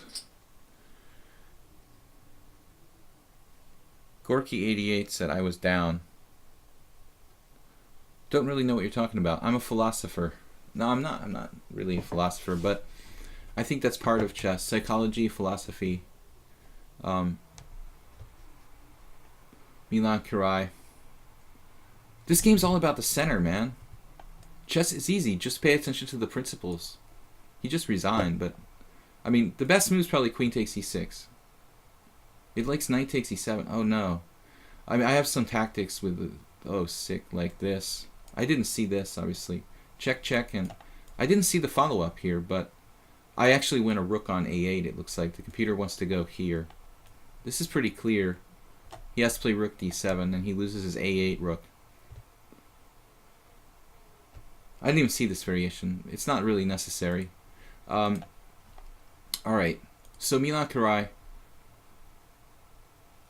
Let's continue with Ayeste. We have time for one or two more games. Actually, there were two blitz games, Ayeste and Ghost Mine. I don't know if we'll get to God of Snooker or not. We'll try to knock these guys out quickly. Peanut belly jelly time. I didn't see that line. But anyway, I mean, queen takes e6 is like awful for black. Structurally, he's like destroyed. But I think that it was a good learning experience for Milan Kurai because there's a lot of principles in that game, you know. He played the I played the anti-Grunfeld kind of English. He never gets a break with e5 or c5. Doesn't get enough central control. Doesn't play a5, a4, grabbing space, Fogarashi style. So he just never really got enough central control, and then he lost because of that, concretely, you know. So this is a game you can conceptualize and really, you know, you can really learn from it. I mean, some games you don't learn from, you know. You just like, why did I lose? I don't really understand. You move on to the next game and you never learn anything. Knight f3, it's a very rare move, but probably not that bad for white. If I try to play like g6, bishop c4, bishop g7, e5, one of these, I like to play this dragon style. Yeah, psychology is important, absolutely. A specialty of mine because I studied in school, but that was my concentration. But basically because I was failing out of economics, because I was playing too much chess and partying too much. But no, I mean, I'm more interested in psychology than I was in economics, and I started in economics and then was like bored with it and stuff. So if you're bored with something, you can't really do it well. Psychology is more applicable to everyday stuff, and pretty much everything universally. Economics a little bit more limited. So psychology, chess. Yeah, these things. There's a very good book on chess psychology, by the way, by Nikolai Krogius, the Soviet grandmaster. If you ever want to find it, I'm sure it's out of print, but there are probably copies floating around. If you're really interested, that's a highly professional book done by the former Soviet grandmaster and psychologist. Rook e1. Wow, I guess I like this. This is very solid for white. So what shall we do? Double fianchetto, always a favorite stratagem of mine. Well, we can do the double fianchetto. It's probably as good as anything. Kudrin, Sergei Kudrin, who's a frequent opponent of mine, was a frequent opponent of mine, who I always found a very, very difficult player for me, particularly. He's a dragon expert, and he used to like to play in pretty much every kind of classical dragon. He tried to do like a double fianchetto. I mean, this is the best position for the bishops in chess, basically. The bishops occupy the long diagonals and can influence the board. So if you have the choice, I mean, There are other ways to set up for black, obviously with like bishop e6 for one. The problem with these classical dragon lines is that if a knight sits on d5, if he has time to play something like bishop f1, if I play bishop e6 and he plays bishop f1 and he plays knight d5, you're in a very big world of hurt with black. Like, there'll be no counterplay, and you're going to suffer for a very long time. So if you play the dragon and you have this kind of sort of classical system or something that white's playing, be very aware that like if they sit a knight on d5 and you can't get rid of it, you're in trouble. You've got to be concretely cautious about that. Bishop h6.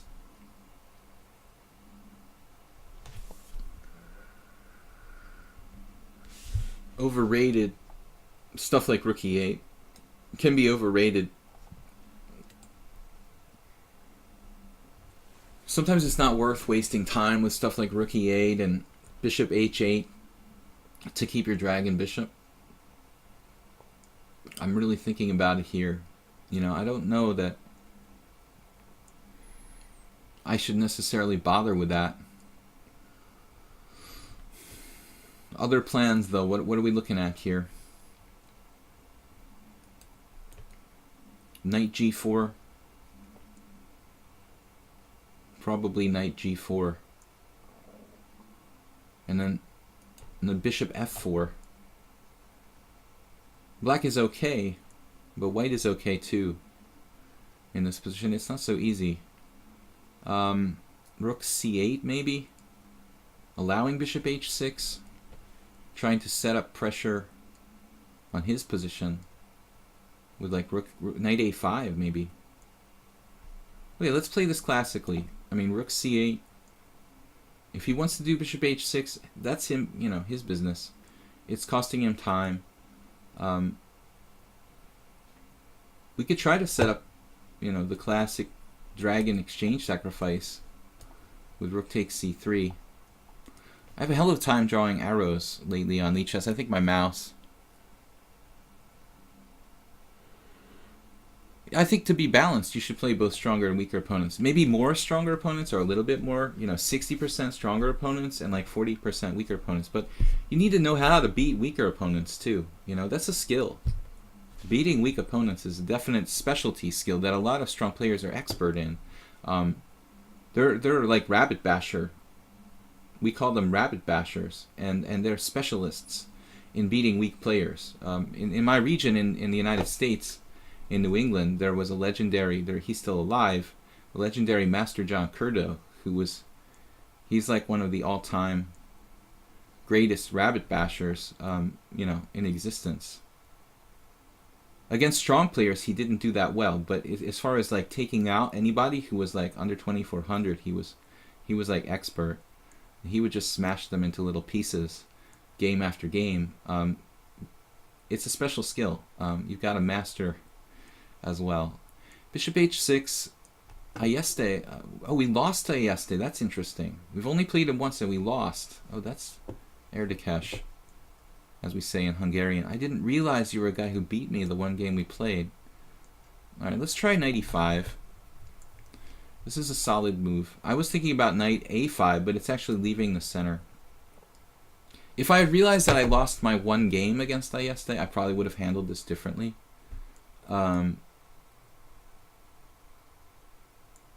I think that he played really well in that game, but I don't recall exactly how it went down.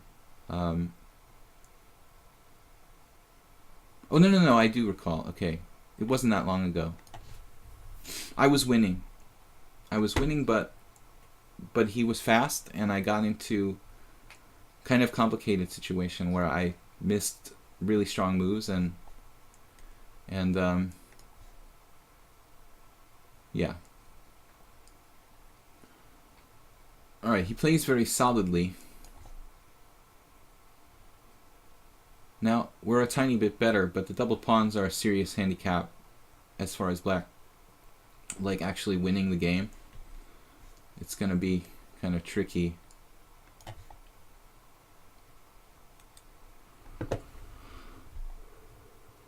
But I'm impressed by Este's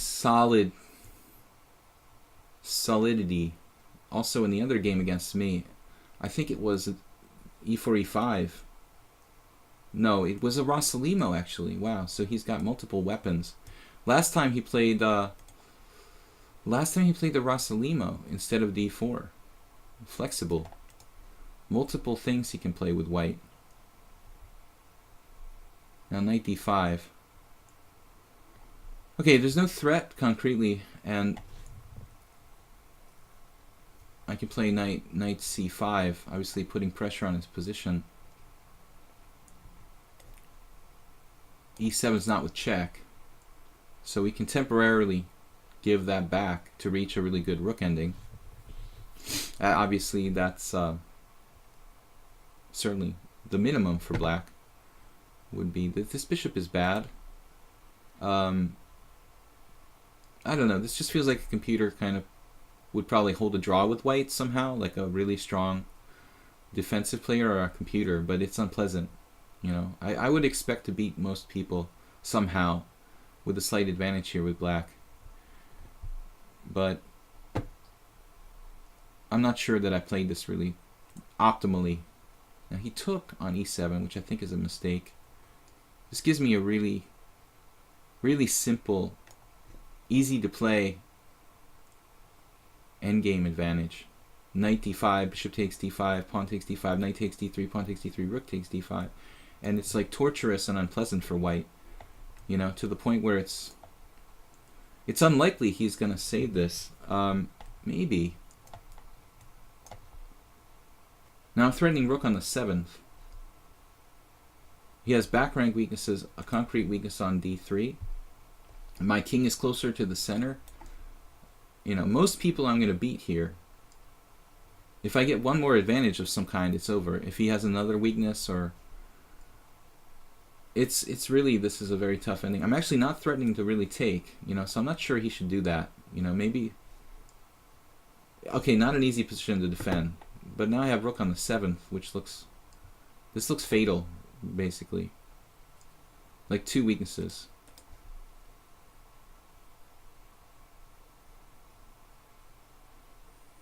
I could play rook b5, probably wins by force.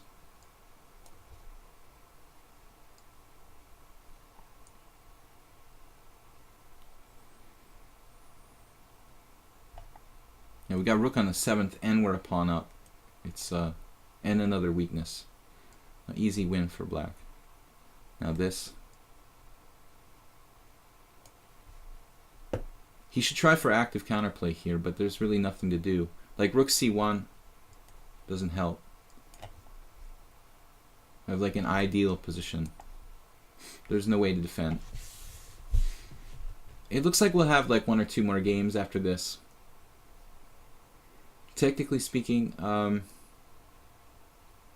should improve my king kind of systematically here. King f6 is definitely not a bad move.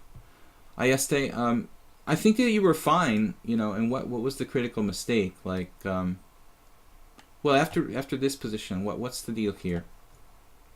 You're like a little bit worse. But you can probably defend this. Like f3, the computer's saying here, f3. You really only have one weakness along the c file, and I think this should be holdable. So bishop d3 probably where you started to go astray, giving me knight d7 and knight c5. Then the advantage jumps for black. This position looks defensible for white. You know, you can play f3, bring the king toward the center, and it's unpleasant, but you can probably hold on. So that's best play. Are we all kibitzing while the games are going on? I don't mind a little bit of kibitzing. I'm not really looking at the screen. I try not to look at the spoilers you guys put out there. Ghost Mind. You never really know what you're going to get with Ghost Mind. Sometimes he plays totally trashy openings, and sometimes he plays normal stuff. G3 is... I can meet this by trying to transpose it into an English. I've tried everything. I've played E5, D5. You can be like Kamran Shirazi and play H5, H4. Shirazi would definitely play H5 here. Okay, let's try to play something principled. I've had a number of grandmasters play setups with d4 and g3 against me. Ultra solid positional style guys like Burmakin played against me this. Who else? Kashashvili. But it's not really accurate for white, I think, to play a really, really early g3. Because black gets an optimal London setup. I think this is the optimal plan. Just do a straight up London. Now c4 is not as correct here. I think I can grab this pawn.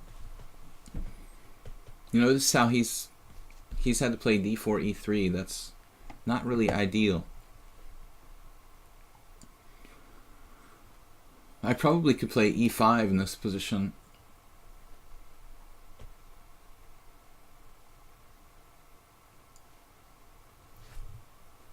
Getting like an aggressive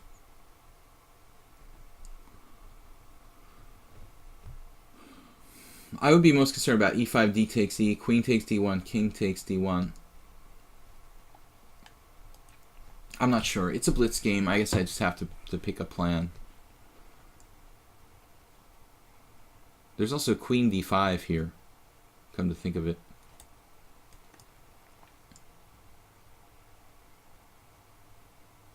If I play queen d5 right away, it's kind of awkward for white. Although I will be walking the knight c3 at some point. Queen d5, knight f3, bishop g4. Because we have a lot of different things we could play. Pretty much anything. Knight f6 and then e5. That's kind of interesting. But knight f6, bishop takes c4, e5, queen b3. That's not what I'm hoping for. e5, d takes e. That ending I'm not sure is that great for me. Bishop e6 trying to hold on to the pawn. This looks like a normal move. I'm just not sure exactly how I'm supposed to follow this up. Maybe I have to try to hold on to the pawn with b5. It looks a little crazy, but I think it might be possible.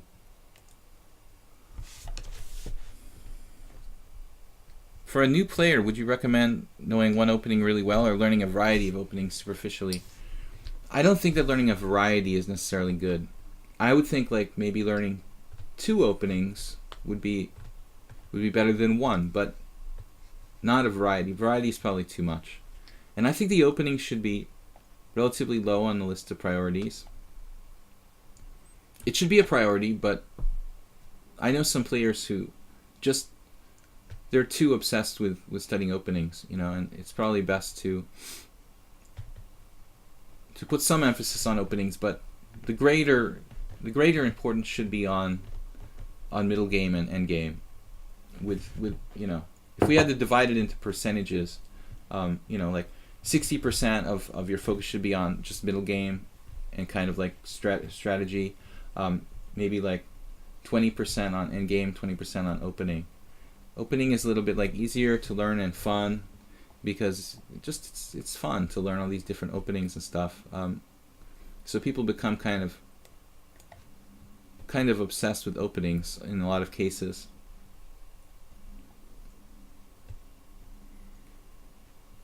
Now we neutralized that guy on g2. h3 is a terrible waste of time. And then we were planning. I know I'm talking about myself in third person. I'm basically a third person kind of guy. I was planning to play c5.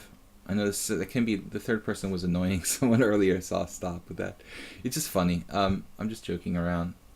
f3, but I like to use the third person sometimes to kind of like you feel like you're part of it, you know. f3, it's h3. This is too many pawn moves. I wanted to play c5 here, but now at the last minute, I'm starting to have second thoughts. Like, what am I going to do? Sacrifice a piece? c5, e4, bishop c6 was my plan, but then it's totally unconvincing.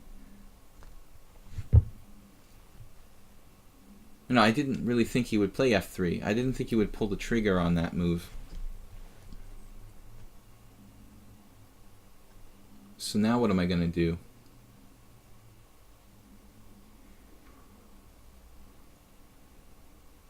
I mean, piece sacrifice is definitely possible here. All right, let's just do c5. I mean, he's got to pay for this eventually. I'm not forced to sacrifice a piece. It's definitely interesting to sacrifice a piece with something like e4, bishop takes e4, or c takes d. And that might be fun. Queen a4 check. You know, it looks like a further waste of time. So, knight c6 again. But we just retreat here. We'll give him the pawn back and just have a great position, great development. I'm not a materialist. You know, I see this position is very good for black. I think he should have gone for e4. Now he didn't even take his pawn. I mean, maybe there was something here that freaked him out, but I don't see anything special. He should take on c4. Now he remains down a pawn. Playing too fast, or too quickly, I should say. And this will probably be the last game for today, guys. No time for those longer games. We've got to go in 5 minutes. Will training blindfold improve your game and your experience? Actually, Neil Skinner, it's funny that you mentioned this, because yesterday I was actually thinking about blindfold for the first time in a long time. For some reason, it got in my head, you know, that it would be fun to actually do a blindfold game on the stream. But then I started to panic because I was thinking, God, I haven't played blindfold in years. I don't even know if I can do it anymore. You know, there was a time when I played some small blindfold exhibitions against maybe like 6 players on 1 or 2 occasions at the Boylston Chess Club. But I mean, I don't know, d3. It's been a long time since I played any blindfold, and yes, I think it's very useful. I mean, I have no idea if it's if it's worth it though, in terms of time, you know, spending on one particular thing. I mean, is it worth it to necessarily? Is it better to play blindfold rather than do tactics training and other stuff? I don't know. You know, it's kind of hard to say. Looks like we can break through directly against the weak point on g3. Finally, playing for cheapo mates.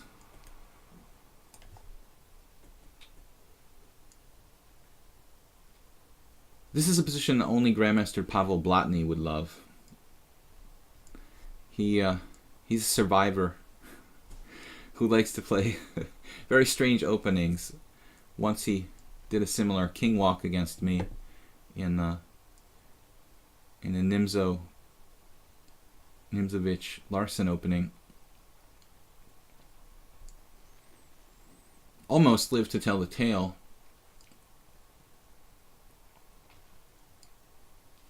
But as far as the blindfold goes, yeah, I mean, it's definitely interesting, and it's certainly got to help your game. I'm just not sure about how useful it is compared to other stuff.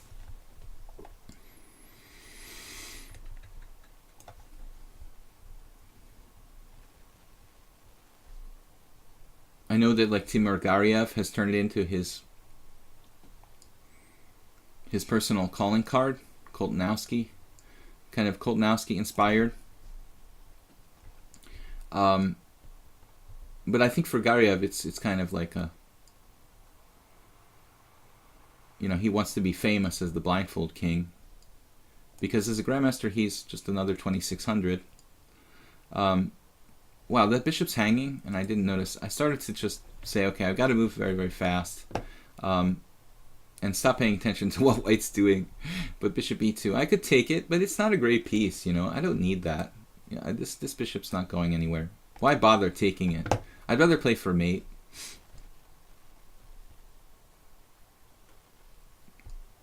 But it's funny that Mule Skinner mentions that. I hadn't thought about blindfold for a very long time. The other day I was thinking, what would happen if I played a blindfold game? It's something that you don't really, if you don't do it every day. I'm not the greatest blindfold player in the world. I mean, even when I was doing it a little bit on a regular basis, it's something, you know, it's like a parlor trick to impress your friends at the bar, you know. I love to do that. You know, like I love to play blindfold games with like the bartender and get some free beers for all my friends. You know, this is the kind of thing that general people are like amazed by. Now what?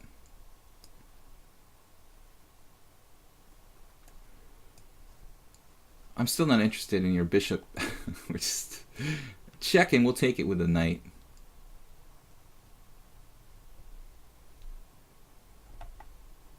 I like it as a knight outpost, maybe. Still, we need to develop the rest of the pieces. Always think in terms of fundamentals. No matter how abstract the position, I think you just should never ever lose touch with fundamentals.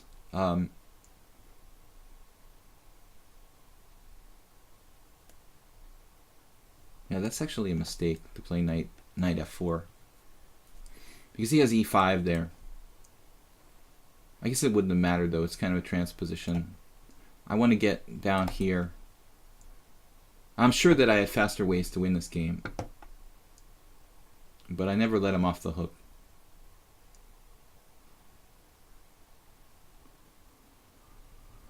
But I think that's something we could try. I'm going to have to practice a little bit with the blindfold. Before I would do it on the stream though. I'm afraid I'll embarrass myself. I never played blindfold in like 15 years. So I have no idea what to expect for myself. I kind of miss the old days of the Amber tournaments in Monaco. The blindfold rapid tournaments there were a great thing for chess, I think. What am I having strange delusions, or did Van Oostrom just recently die? I don't really keep up with chess news as much as I should. I mean, I'm not really connected to him in any way, but that was one of the best chess exhibition concepts in the world. The Monaco Rapid tournament and the blindfold. Of course, you need money to organize tournaments like that. Alright, Ghostmind. I'm not going to run the analysis board here. I mean, I think that I made some mistakes. Why did you mention his age is usually comparing a person to a child is considered as an insult? What's that? Sorry, I missed that. Gurayev tries to be the Darren Brown of chess. Yeah, he wants to be famous. I mean, that's cool. He has his own, he has his own little niche, and that's fine. So I don't understand. Neil Skinner says, what? Has played this game like my 6-year-old son. I don't think it has to do with age, though. He just shows a disregard for general principles, I think that that's what you're trying to say. And that's my honest opinion. He disregards fundamental principles. It's not about age, I know little kids who play like old man. Carlsen, when he was like 15, was already playing like a 70 years old grandmaster. It's all relative. We'll see you guys tomorrow, and we'll be back. Weird Wednesday, unusual openings. It's always fun, always a pleasure to be with you guys. Thanks to Placro for moderating, and see you then. Bye-bye.